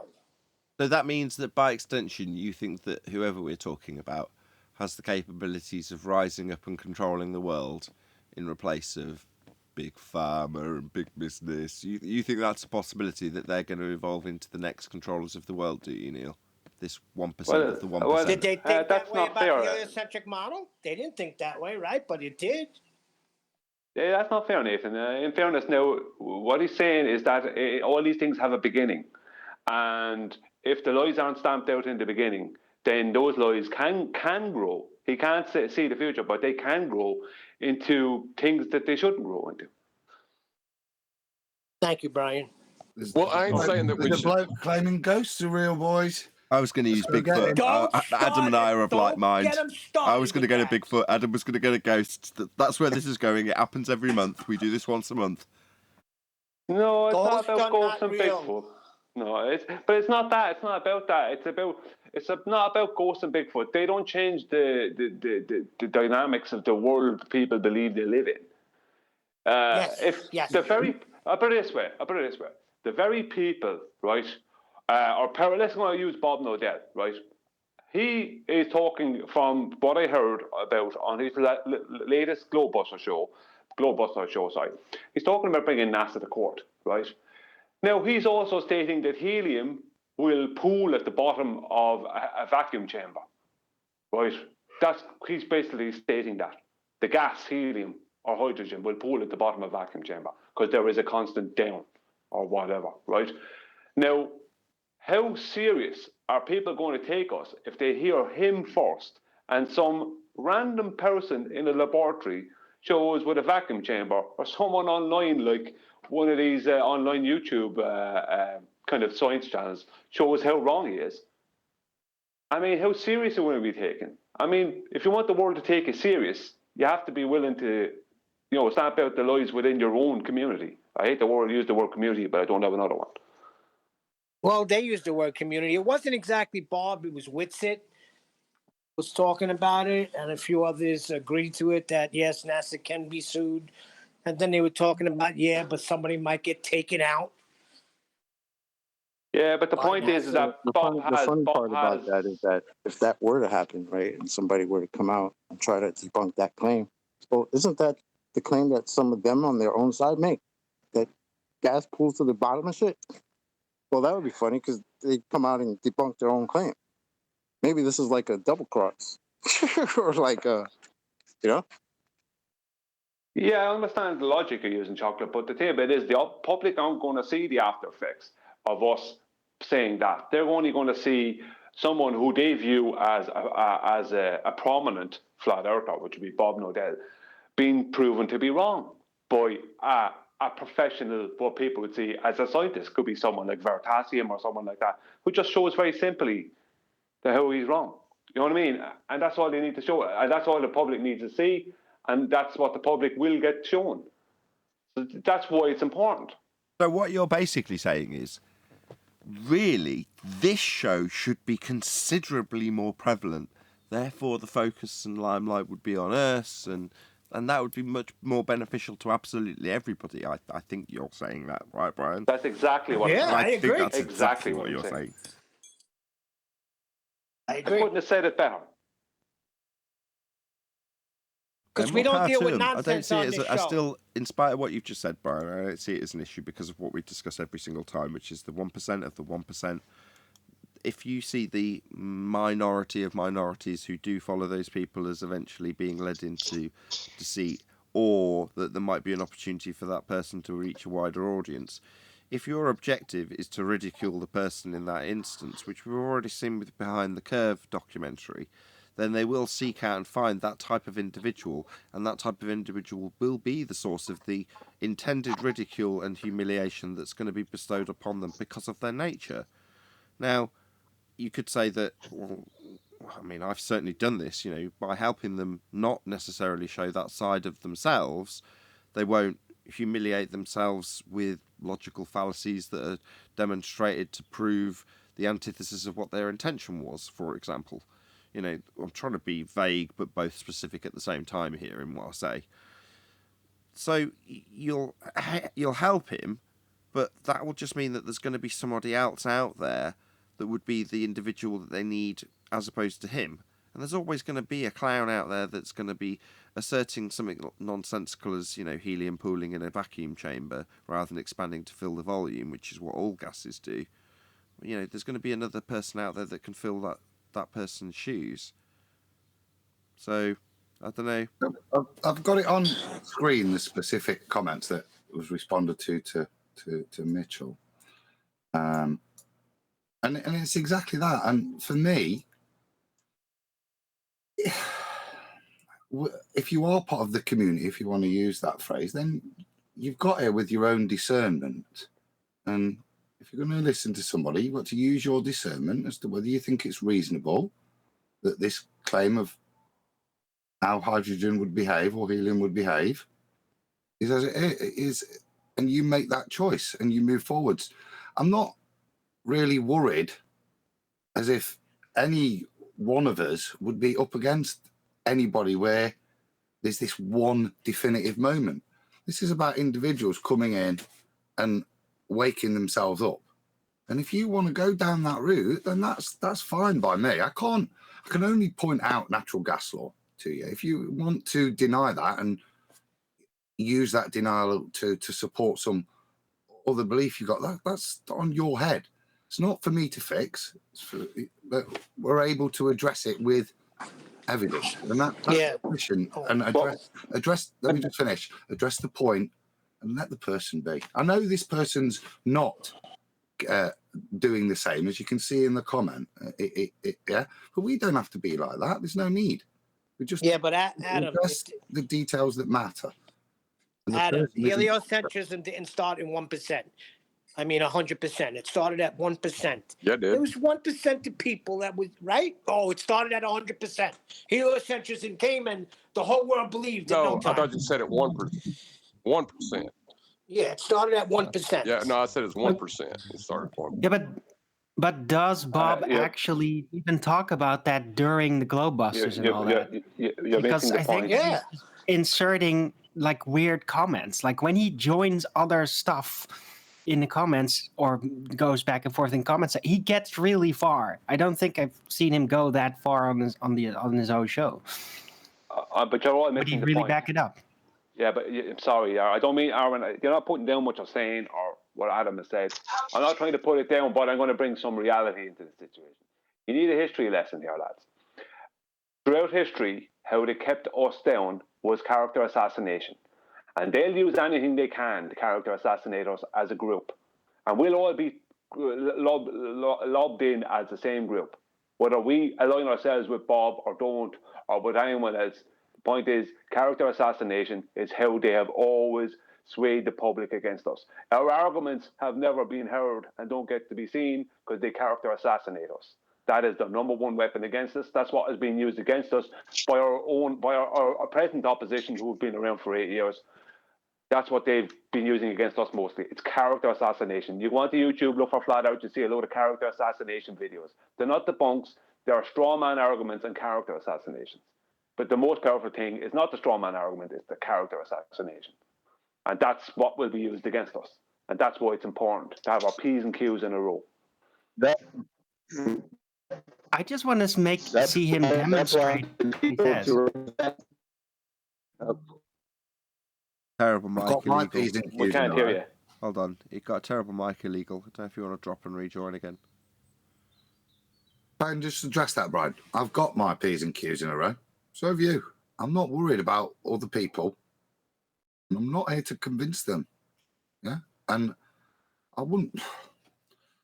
It's out there. People can read it. You make your own mind up for me. And I don't think there's no worthy of my time and effort. What are you trying to do? Convince Bob?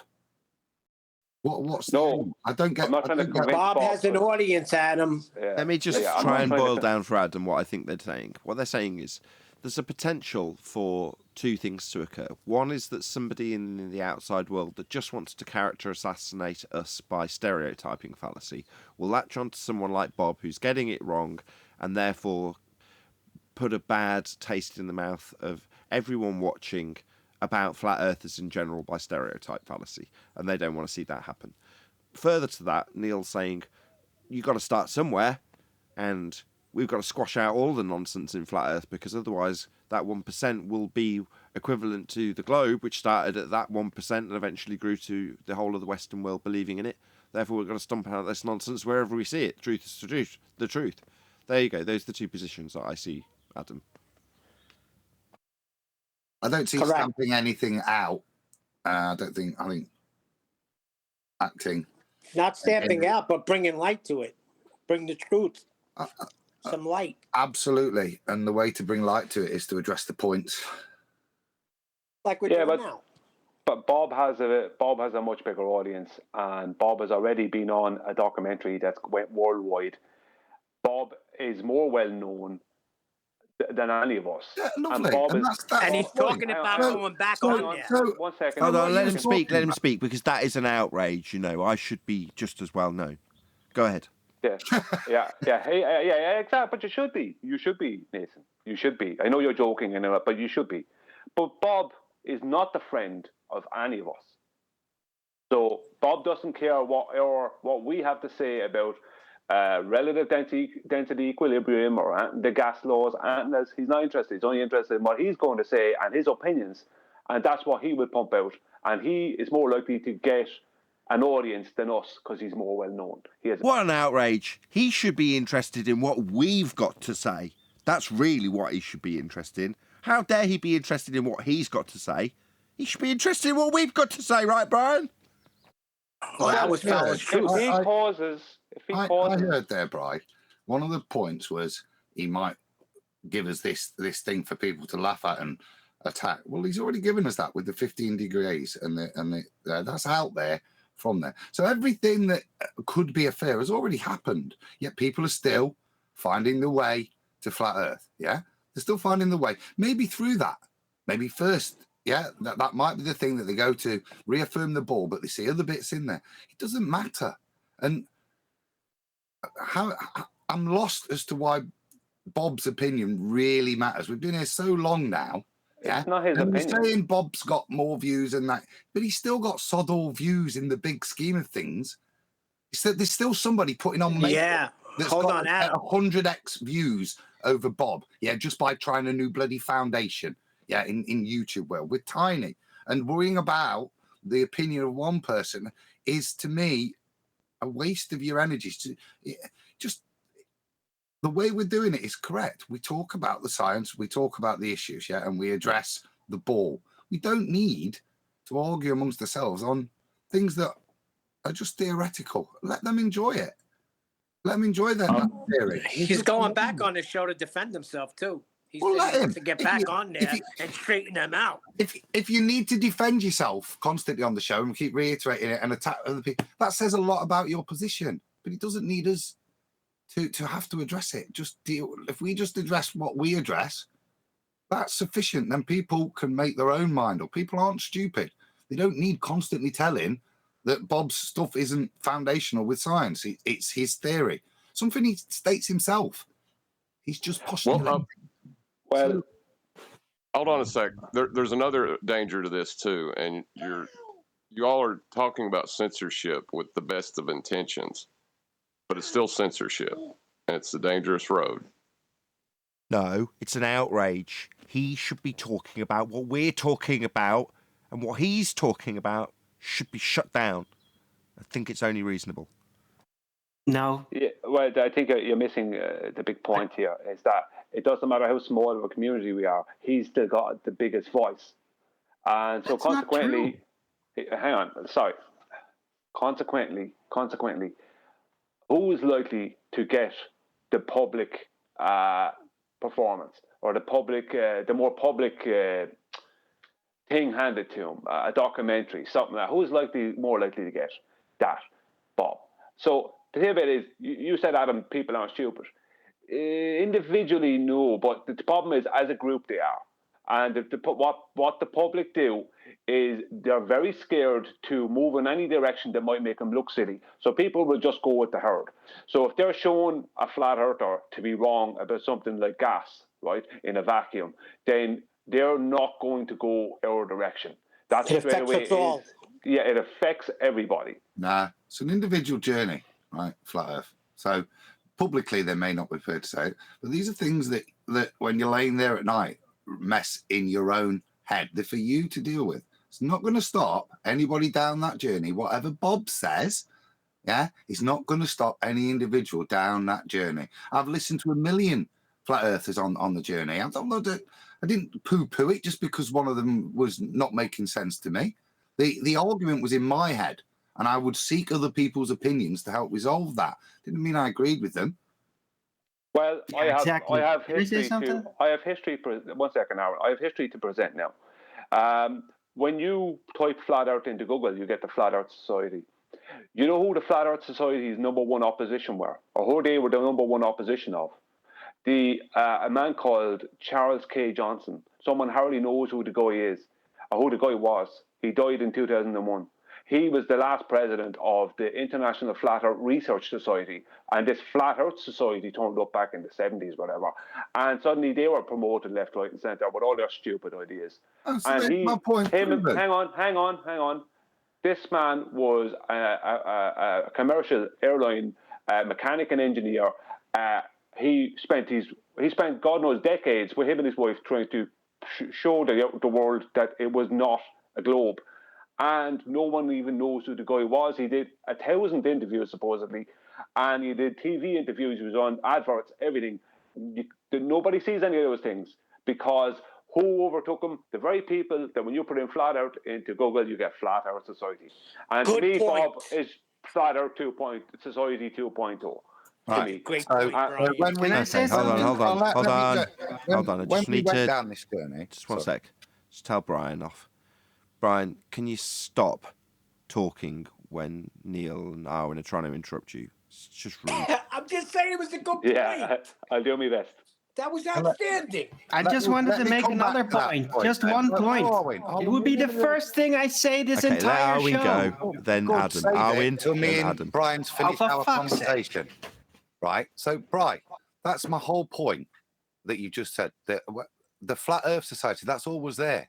And if I'd have believed them, I'd have ended my journey, wouldn't I? But I didn't, because inside, I knew no matter what they were saying as the Flat Earth Society, that this ball wasn't true. So I continued to look. It didn't matter that there was somebody there painting a false paradigm.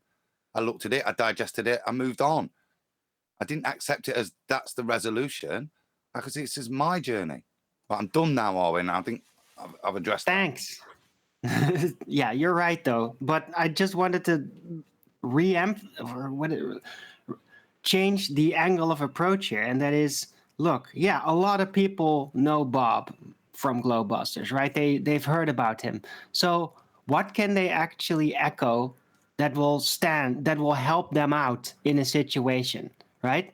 Compared to the people that know Nathan Oakley's work and that can use what he knows in a situation, right? We might not be swarmed by giant hordes of people that follow us very strictly, although yeah, they might be doing that in the shadows, some of them.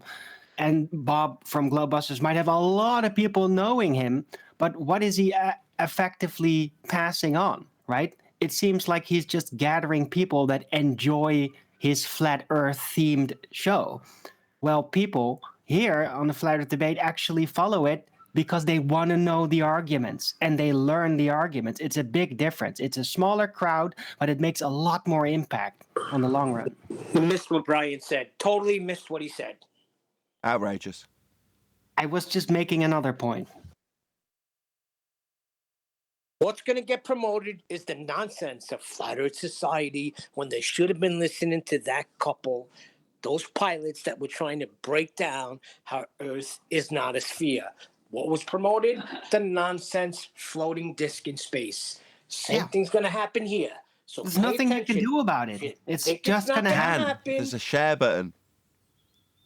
Yeah, but that share button only gets you so far. The large mash of people, they don't want to. Yeah, they just want to go to a Flat Earth themed show and not be forced to think and learn things. Okay, that's just the unfortunate reality about humanity on average, right? You're going to have to deal with that. Yeah, the shitty ones will always be the more promoted, will always be given the bigger platforms, the wider reach, because they don't force everybody to critically think. And that's what the big money wants. So that's how it's going to work. And there's nothing you can do about it. Complaining about it's not going to help. Who's complaining? What I'd say to Neil is, Neil, we can't. Hang on. No, that's not fair. It's not fair to say Neil is complaining. That's a personal attack, Aaron. That's not correct. Neil is pointing out something very, very valid, and I agree with him. But what I'd say to you, Neil, is the two of us are fighting the same argument, let's say here. But there's no point in us having a big argument with all the lads here and with Nate and whatever else. All we can do, we've said our piece. It's there. It's recorded in history. It's not the first time we've said it. Leave the future show whether we are correct or incorrect. That's all we can do. We're on the right side of history, right, Brian? I'm disappointed nobody's addressing what I actually said. We're powerless. We're powerless as we are, Neil. There's only me and you, and maybe one or two of the other lads. I don't know. Agree. I haven't spoken yet. Want to join the fight?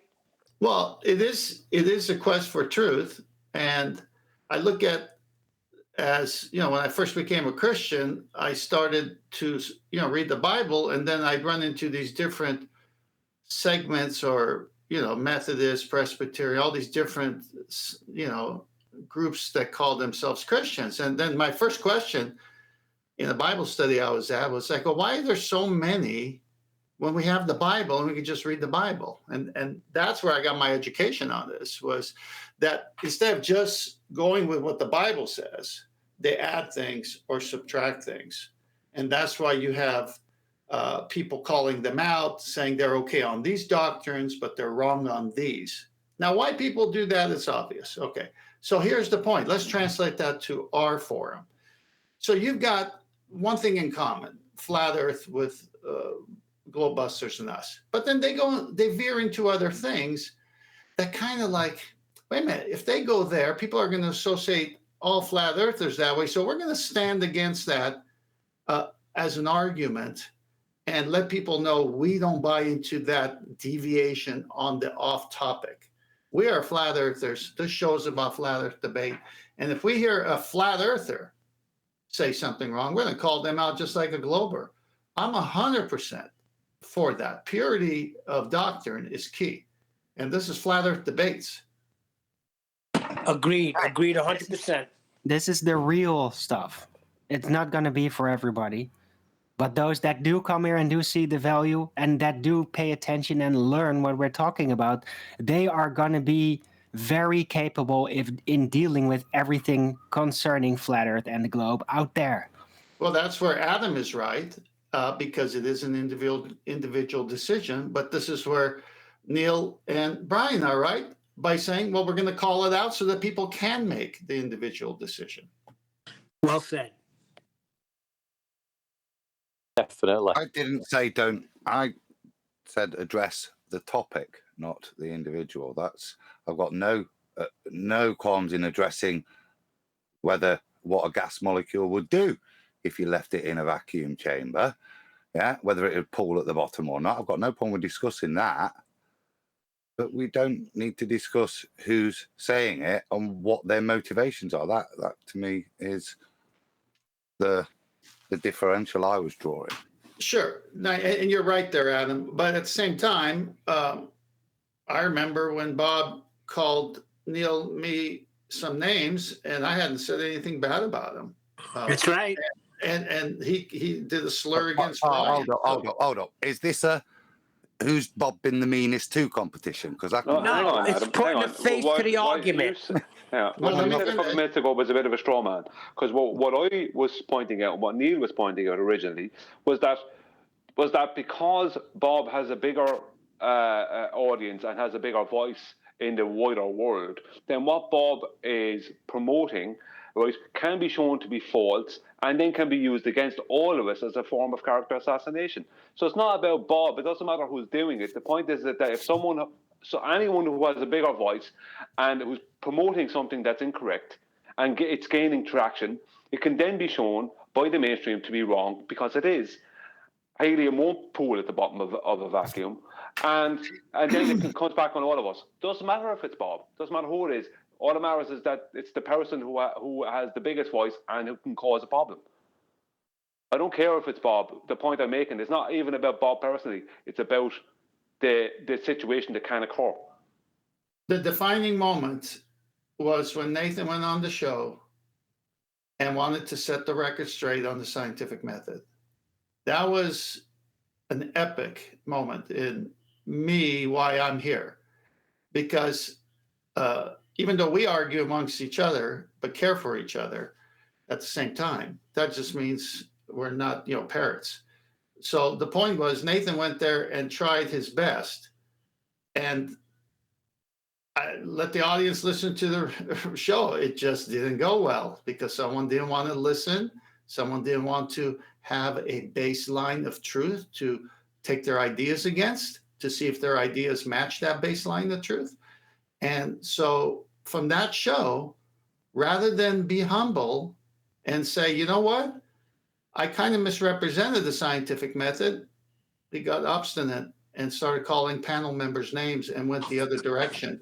And so that's a sad thing to watch, especially when he has an audience that talks about flat Earth.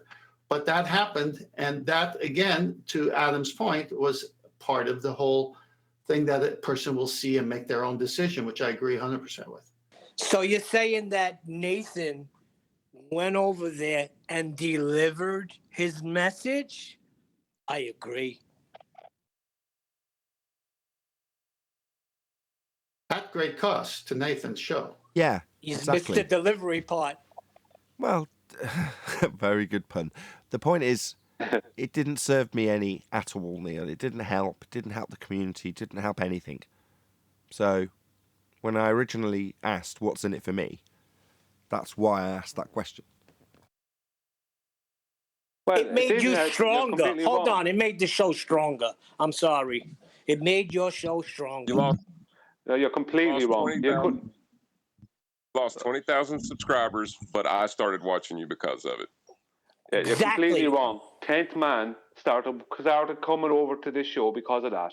And 10th Man brought the sextant argument. And the sextant argument brought us to the origins of the globe model, which was elevation angles to Polaris on a flat Earth. So you're 100% wrong. That is the one thing I can say that you've said in all the time that I've known you, Nathan, that is 100% wrong. So, guys, what do you think about the LA effect? I'm pretty sure you've never heard that before.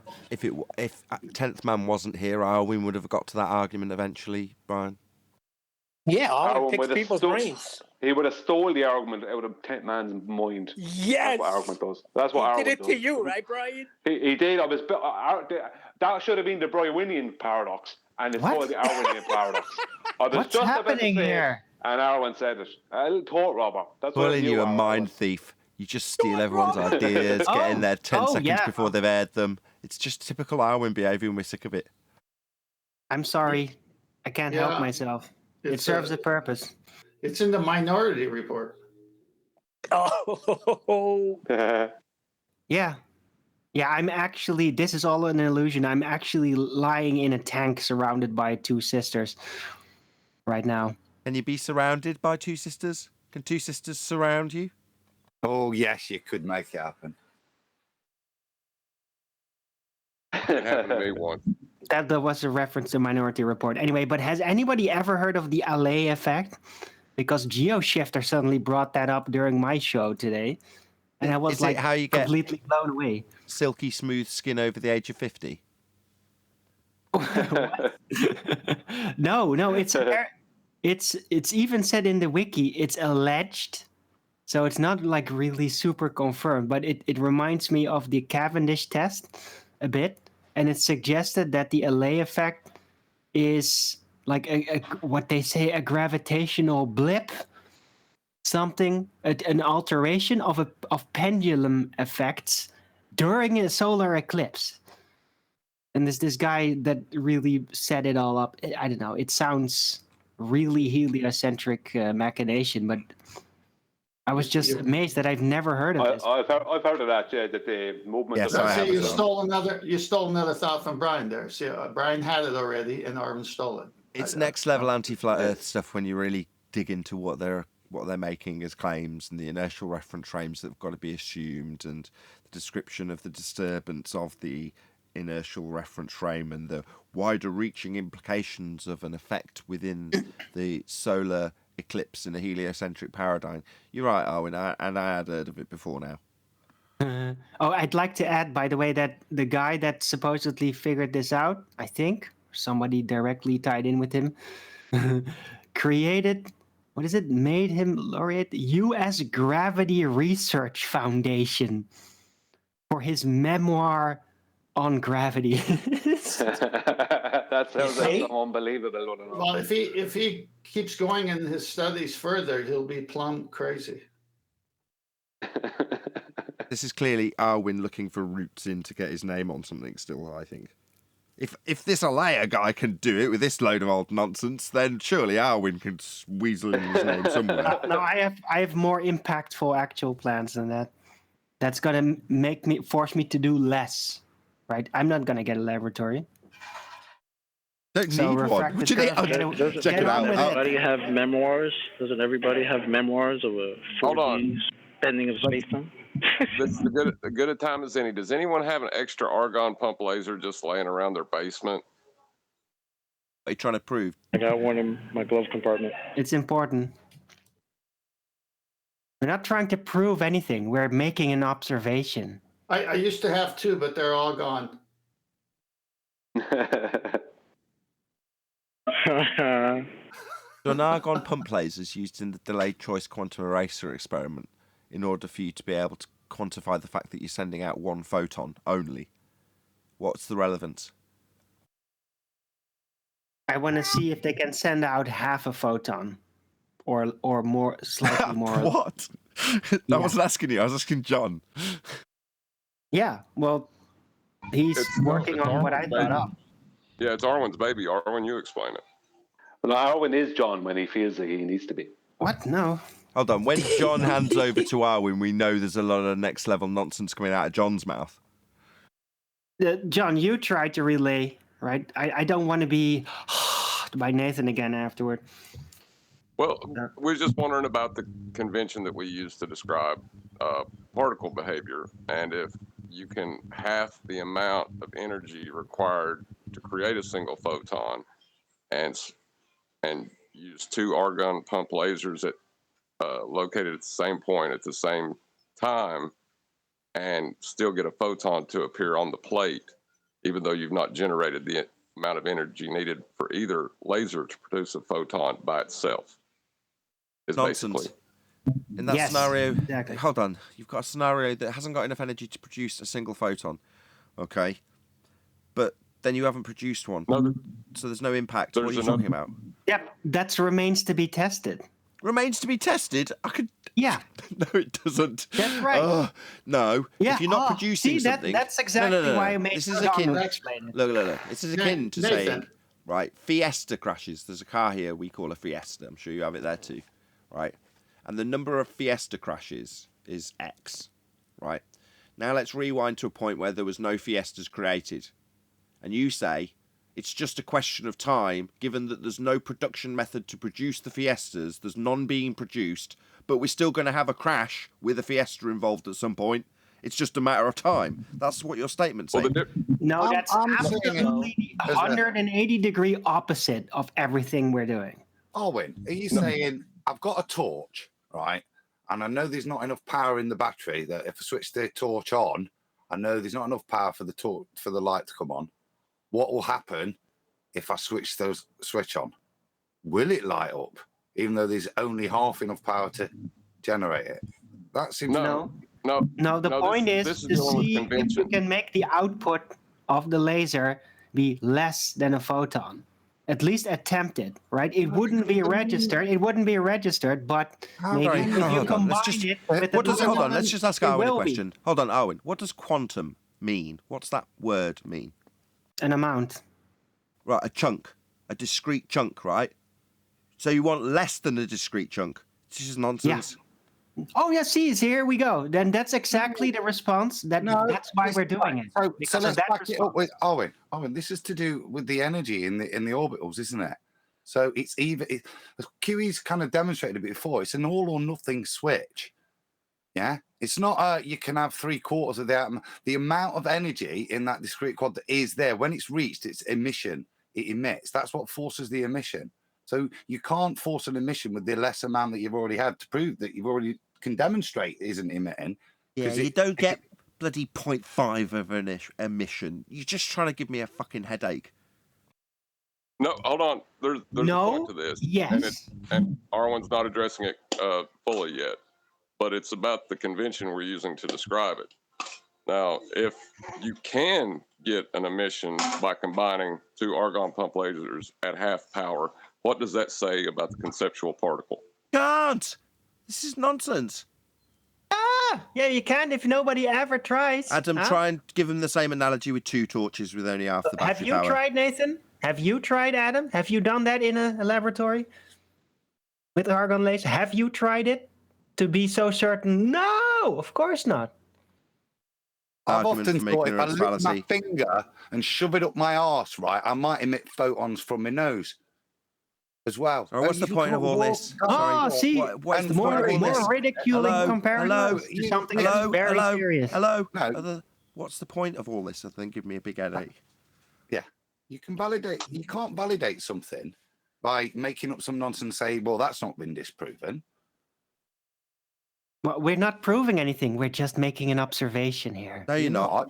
Yeah, we are. You've not made any observation. You've just completely just made up a scenario of what you think might happen with something that you know won't happen because it can't happen. We know because it can't, because it has been tested to not be able to happen. Has it? The only way to validate is to say, well, nobody else has tried to make half a photon emit from.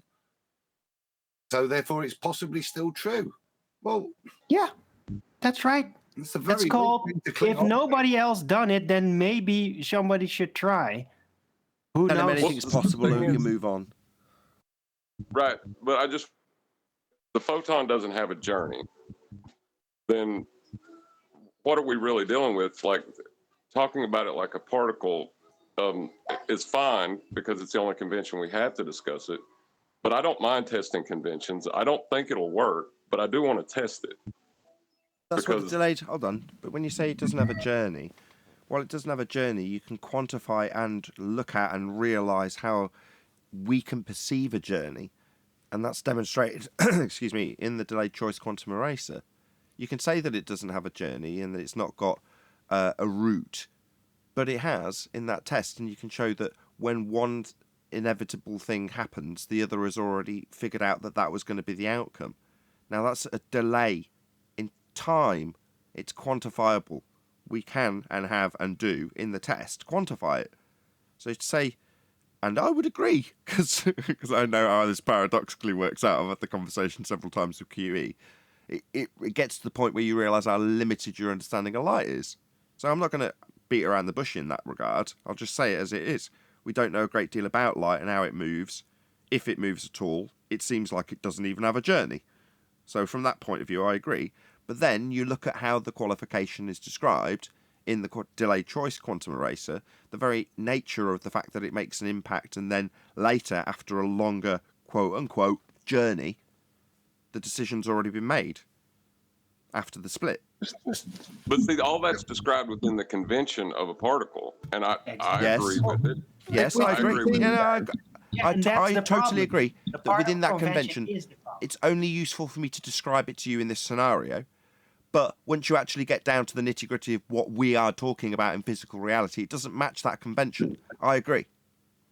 So if we concede, then on John, well, right, okay. So you've got your two halves, and it works. What does that mean? What does that show? It means Does it that know anything light, about light? Can I? It's a question to me. Yeah, Well, that let me means finish the that sentence. light can exist beyond our typical material limited sized understanding. Well, we know that already. No. Not only do we know that, No, we you know don't, that- because you're stating that a particle like light cannot exist below its assumed quanta. Nathan just That's went what you're through. saying. He just went through with you what the conclusion is, which was exactly that. We haven't got a Scooby-Doo, really. Yeah? We don't need to half it to get to that same conclusion. That's what I was asking. What's yeah? So the purpose of being able to do that would be to say that actually fundamentally we don't understand what light is.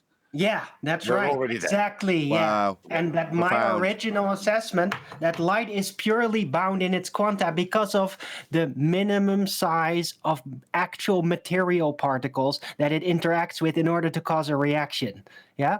Yeah. And I am insistent to find a way to prove that light can exist below, smaller than, and Yeah, good still luck with be that. there, just not be registerable. Yeah, good luck with that. But when you start deriving Yeah. it out of an experiment Indeed. that's hyper-specific in terms of what it's trying to figure out, and then using one aspect that it uses to derive one packet of data, in this case a photon, and using that to say that outside of the convention and the experiment and not even anything to do with either, I'm going to use an argon pump laser to show that the packets are divisible.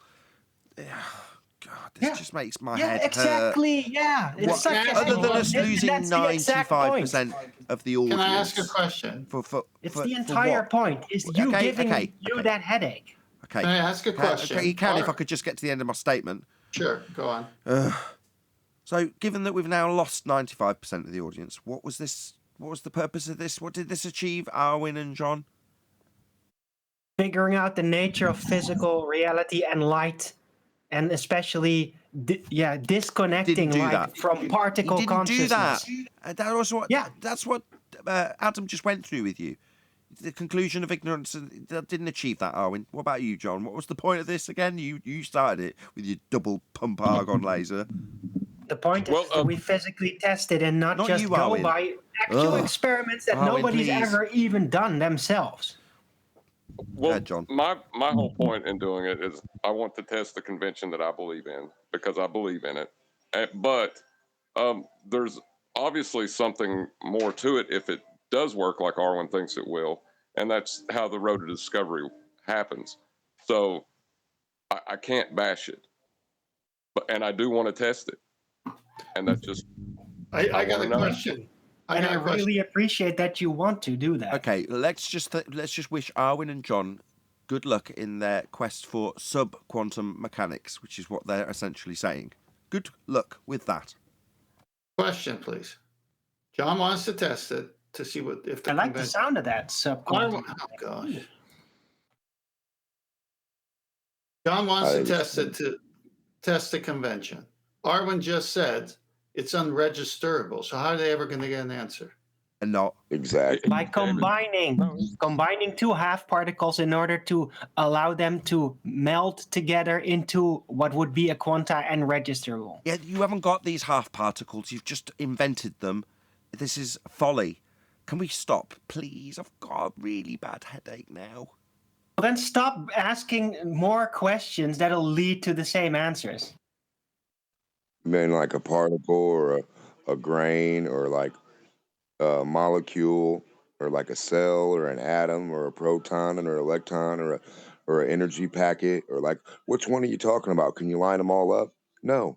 Big headache. Light, exclusively light. Yeah. Right? Because no, light nothing. is claimed to be a minimum-sized indivisible unit, which is what a particle you're really just saying stands a for. bunch of Like matter, bullshit. Shut up. I think it's not that. I think it's Doesn't infinitely matter what you think. splittable. You're getting told off from the peanut gallery now, Armin. The tone has been set. That's fucking right. You know when they believe I don't that, give a light shit. was You a can wave? all go and shit when on you my can- when you on my can line up a doorstep if you like. particle- I really don't care. Listen, I'm onto something. Dipshit I've been Arwen. onto this for Just 30 show us a years, particle. and I will have it tested. Show us a proton. Show us a molecule and a particle and a proton and a cell and an electron and a nucleus. Show us all that shit together, live, or shut the hell up, cartoon man. The fuck are you blabbering about, idiot? It's I'm got not a talking reasonable about point. all those Just things. listed I'm off a talking load of about the inventions. nature of light. Light, Visible only cartoons light. You're trying to prove. You're trying to improve Never visible seen a cartoons. cell. Talking Invisible about the cartoons. Dude, he's Yeah, talking about the invisible cartoons minimal that can't be registrable registered. amount of light you can get on a photographic plate. Are you retarded? You said you can't How can you register talk it, to you dumb somebody like dipshit. that? Shut the fuck up. You said you can't register it. You're the retarded one. Well, That was he did. He their did. premise, minimum wasn't it? Was to registrable combine light. two halves which aren't registerable and see if they could get it registering. I understand their premise. I don't agree with it, but if we're going to criticise it, let's doesn't make any at least sense. get it right. Yeah. Stop You've got to calling get each their other nonsense names. right if you're going to criticise it. Invisible Demok. unicorns. They're gonna make So the unicorn somebody pop get- out. Yeah, somebody get Yeah, John right. an Archon laser, and we can actually try to figure it out. And then afterward, if it didn't work, you can laugh at me. That's all fine. But until then, afterwards- you're just being scaredy cats. Yeah, not I'm laughing actually now. having done any It's all good. physical test for anything. No I guess Argon so. lasers You needed have for a laugh. lexicons. Like I said before, all the lasers are gone. All the lasers are gone. You know, at one point in time, everyone believed light was a wave, and if you said it was a particle, they would call you a moron and laugh you out of the building. That's I not think true. you need to take QE's That's not approach true. and not discuss That's not light. true. Stop. That's not true. Right. In order for the reification of light as a wave to be derived from the wave function mathematically, somebody somewhere had to derive it mathematically first. That person knew damn well it wasn't a wave. And that person and the people who understood the mathematics also knew it wasn't a wave when they were describing probability distributions. So not everybody thought it was a wave. I can't let that Wait, fly. you're talking about after they come out with quantum mechanics, right? Well, no. Yeah, you are. Deriving light do you mean, wavelengths no? isn't necessarily quantum mechanics. You can get to derivations of light and the descriptions that are reified afterwards of light of a wave without getting to quantum mechanics. It happened before that. Newton proposed a Yeah, particle. the fraction and they happened laughed him before. out of the building and said that it was a wave. Look, we're picking up a wave pattern. It wasn't until it was derived through, Yeah, but that's double him. slit Yeah, experiment. just because he has taken the descriptions, you're about to get there as well, Eli. Which is to say that Yep. description where you've got probability distribution, diffraction patterns described. Oh, so what? That's just the mathematical description of a wave function. Well, any reasonably competent mathematician would understand that. Prior to quantum mechanics, they didn't have the convention to even describe it because they thought it was a wave. No, they thought it was. Yes. That's not true. That's not as I understand it. No, that's pretty correct, I think. It started out untested. It was untested and theorized Sounds like about a Einstein bunch of that it was a unconfirmed wave. thought. And so people didn't know any better. And they thought, like, yeah, there's a good chance to it. Then later, all the laboratory testing was done. Quantum mechanics roll out of that, right? But the words No, that he No, used they're trying to then, figure out. the They're trying to words figure that out he the used. cause of the diffraction. But long before they figured out the cause with the double slit experiment, long before, they can still quantify and describe diffraction patterns. That's probability distributions.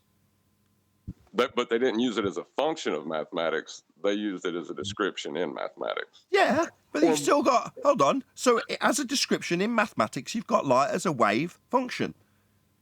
But before quantum mechanics... No, as a description in the mathematics, you had light as a wave. And after quantum mechanics, you have light as a wave function. No, they're the same thing. They're the same thing. Describing mathematically light as a wave is describing the distribution of the diffraction pattern. That's what it is. That's how it's described as a wave in maths. That's what it is. Now it is. Now it is.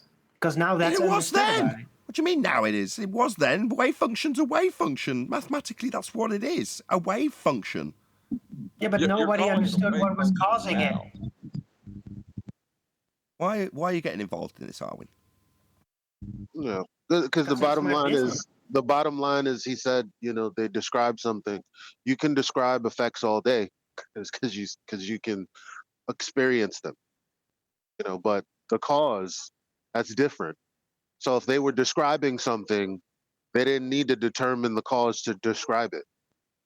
They weren't even figuring out the cause of wave function either. They were figuring out the reason you have wave function collapse, a very specific phenomenon. That's after quantum mechanics. Yeah, that's when you get to quantum mechanics. But up until then, it doesn't mean that nobody's described the probability distribution of a diffraction pattern.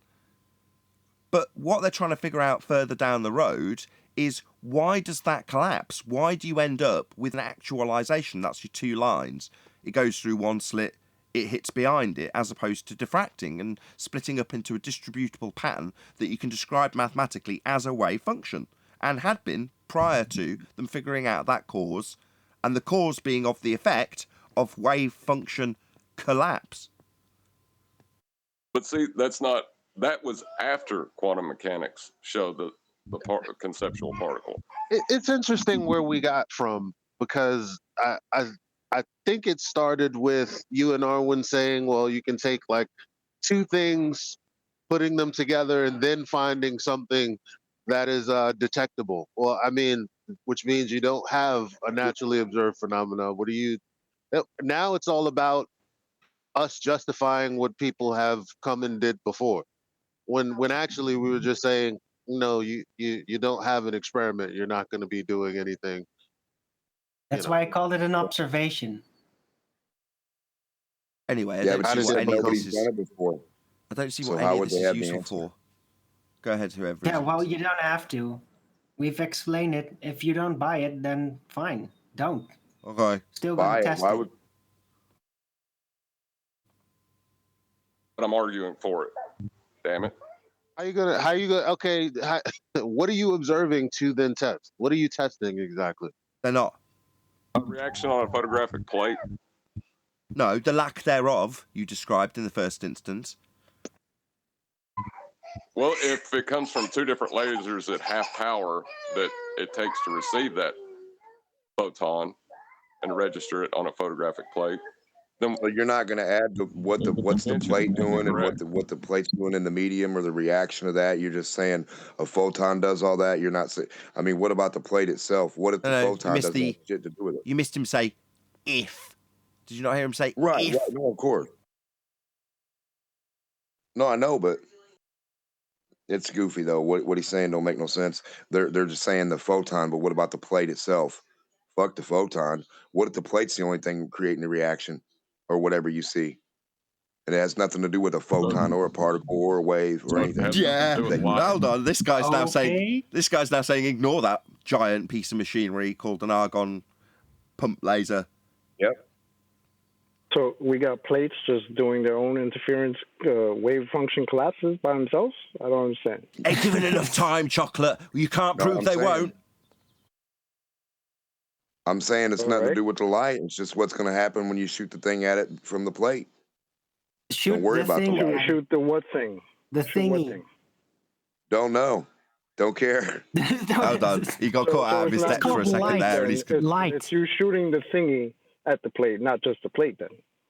So I'm saying they're trying to say they're getting a reaction from an invisible half of a leprechaun that you can't see, and they're taking two half of leprechauns and they're adding them together to see a leprechaun. That's what they're trying to tell you, right? Yeah, that's so what the I'm telling phenomena. you What's your problem? is it's not the leprechaun you're worried about. They're looking at a plate. They're not looking at light. They're not looking at waves of light, and they're not looking at particles. So fuck their idea of light. They're looking at a fucking plate. No, so you're just not getting it. If you've only got two halves of a leprechaun, will you get a reaction on the plate is the question that's being asked, and the phenomenon that's implied. If I say that maybe if we do have two half leprechauns, we might end up with a reaction. We just don't know. And you're not willing to buy it, so... Yeah, they're not willing to buy that they're looking at a plate. They're not looking at light. Once they look at light and go throw the plate away, once they got some particles of light and waves of light to show me without a fucking plate, I don't want to eat dinner. I want to see the light. Can we change the example from leprechauns? Because I don't want half wishes, okay? Yeah, well, I don't want half of particles on plates. I just want that pot of gold. Arwen, wouldn't I mean? Why don't you just why don't you just join their efforts with LIGO? Yeah, really. Cut yourself some time, save yourself some resources. Are they testing conventions at LIGO? Are you guys testing a plate? I don't know what they're doing at LIGO. The medium? The reaction of the medium? What are you testing? The visible light that doesn't exist? You can't see. Perturbation, don't you? I don't know, but it's very, very expensive. Which thing are they testing, though? The argon shooting through the medium of the light air? can be what we're testing is if light can be transferred at lesser than a single photon quanta. That's what we're supposedly testing. From where to where? How far? Through what medium? Well, you. Well, who cares? Arwen, you already said that light is divisible infinitely. That right there. That's my model. That's my attempt to figure it out. I don't have actual proof of that. It's a theory. It's a concept. Okay, but you come on, bro. You can't test that. You know what? You can. So, what's your problem? Why aren't you buying this? Look at a mirror and test your light off the mirror and tell us the light even a real. Infinitely small is not real, really? No. Oh, okay. So this was productive. Great live show. This is how far the light goes. It's all very funny to you guys. It's all very amusing, but we're still going to do it. It's not amusing because you don't have a natural phenomena. You won't be testing what causes what. That's well, this is not an experiment. Funny. It's actually an not observation. It's not an experiment. This is what okay, so if it's just an observation, then you're not testing anything. Right? Testing a convention. Yeah, you didn't set up a distance. You didn't control the medium that you're shooting through. Man, you're not helping Denmark, for real. Well, they're not helping themselves. Yeah, what are they even testing? They need to set up the test a little better. You don't know because you don't even believe that light is a thing. You think that the plane does it. Hold on. Every time John interrupts, all we hear is a load of background mic rubbing noises for some reason. Trying to say he's testing light. But you're looking at a plate. What do you need the plate for? You're testing light. John mic noises because he's trying to talk. Therefore, it must be John gets. I don't know if he does this deliberately, but it's either unlistenable or we're going to hear John. Okay, those are our choices. Well, so far I've heard that it's a dumb idea because light is a leprechaun, or to ask what is and test the convention isn't science, which we already know it isn't. So I don't see the objections. Strawman, if you're addressing me, Strawman. John, why did you say you don't believe it and you can't believe you're arguing for it? Why did you say that? I didn't hear his response. I'm sorry. All I said was you don't have a phenomena, so you're not testing anything. And then he said it's an observation. I said, yeah, so you're not testing anything. But John, we're just trying to avoid scientific scrutiny because we're not at that stage just yet. This is just preliminary. Can we please just try to figure out something new? Okay. Right, but why would- Can we do that without ridicule? Calm down. Like, why aren't you even curious about this? I don't Why understand. did John say, as a proponent of it, he doesn't believe it, he can't believe himself arguing for it? I want to know why he said that. I want to know why you guys are looking at a plate and saying what Light's doing by looking at a fucking plate. So if I go look at my dinner Dude, shut plate, your fucking mouth. We don't want to hear your stupid objections anymore. You're stupid. Can you just shut up and let us have the conversation? Shine your light on the plate and tell us what it's going to You're do. not being productive. You already said what you said like 3 times already. We don't need to hear it a fourth, fifth, and sixth time. I got your what point. kind of medium The is audience it? got your point. I'd like to see What's his plate. I want to hear the photographic plate exact that measurements has and the wave function distances. collapses. And We don't care. Shut up. You don't care about your own Calm experiment? down. That's crazy. You don't Can even I want to ask tell a about your question? observation you brought up. Nathan, can you mute this ass? He's just disrupting the conversation here. Well, it's disrupting your wanton desire to talk total nonsense. I mean, I've tolerated it this far, but you're moaning about him raising an objection to the nonsense. No, I'm not going to stop him. Based in folly. Obvious folly, Nathan. Yeah, I know Don't it's be based in obvious intellectually- folly, and I know he ain't necessarily or is intentionally missing that point. Either or, it doesn't matter. You're not going to jump down his throat for it. I find attacking trying to have a Bob way more conversation better. about it, and he's just disrupting. Why are we not letting John hold on, answer everyone, the hold question? on. Dimmock, yeah, they're trying to have a farcical, nonsensical, never-ending conversation. Do you mind not interrupting that? The tactic, Nathan, to keep you here.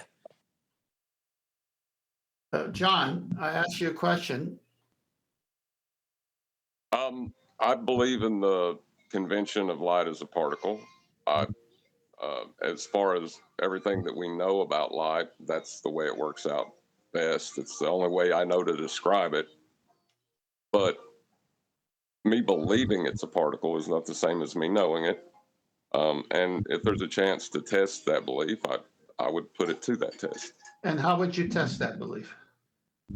Well, if the amount of energy output from the lasers can create a single registerable photon on the plate from 2 different lasers that's not putting out the amount of energy to create that photon, then it can't be, then the convention's wrong. Exactly.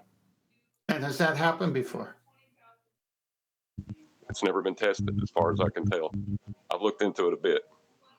How could it be That's why it's tested? new. Arvin, I'm talking to John.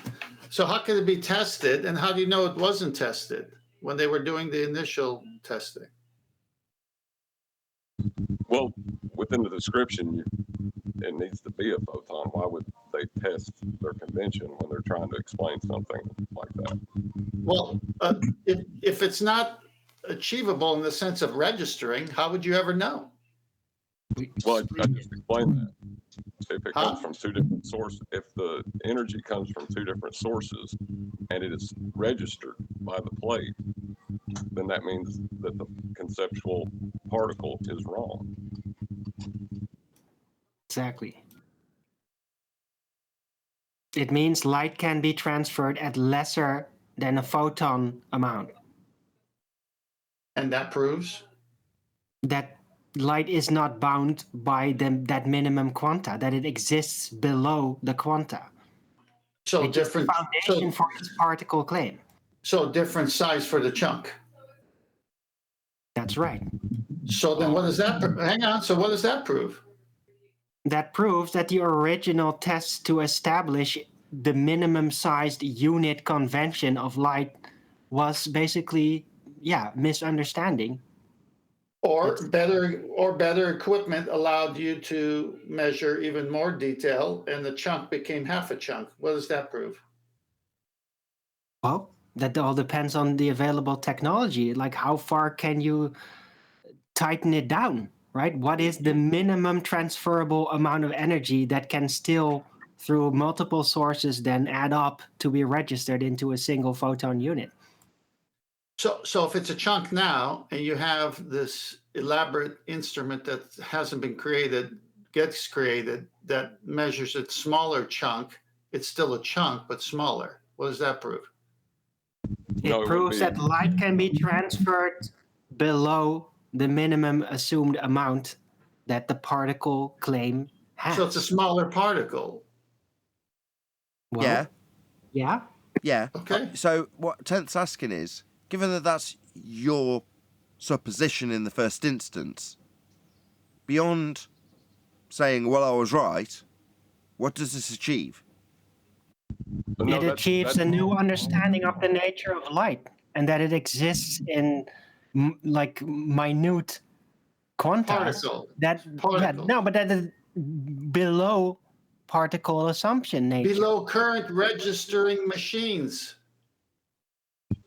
That's the only way we can. We can only derive anything from matter. We can only derive things from matter. So, and this helps us because. I'm sorry, I wasn't looking for investors, right? This is an open test. We're trying to figure it out. I'm trying to go on a discovery journey here about the nature of light. Because I want to know. Because I want to know what it is. Oh, well, good and how luck with that. small it can be. Oh, well, that's nice. I'm glad we spent 3/4 of an hour on it. But well, first of all, Nathan is saying because when you get to the point that you realize, oh, okay, there's a smaller registered light packet, what can we achieve by knowing this information? Why would it be exciting to know? Well, it has actual technological implications, understanding the light nature better, right? Even just for basic holographic understanding, just for how light can work. Like, why can something be lit up and then over a vast, vast distance be compacted? Like, are all those photons fusing?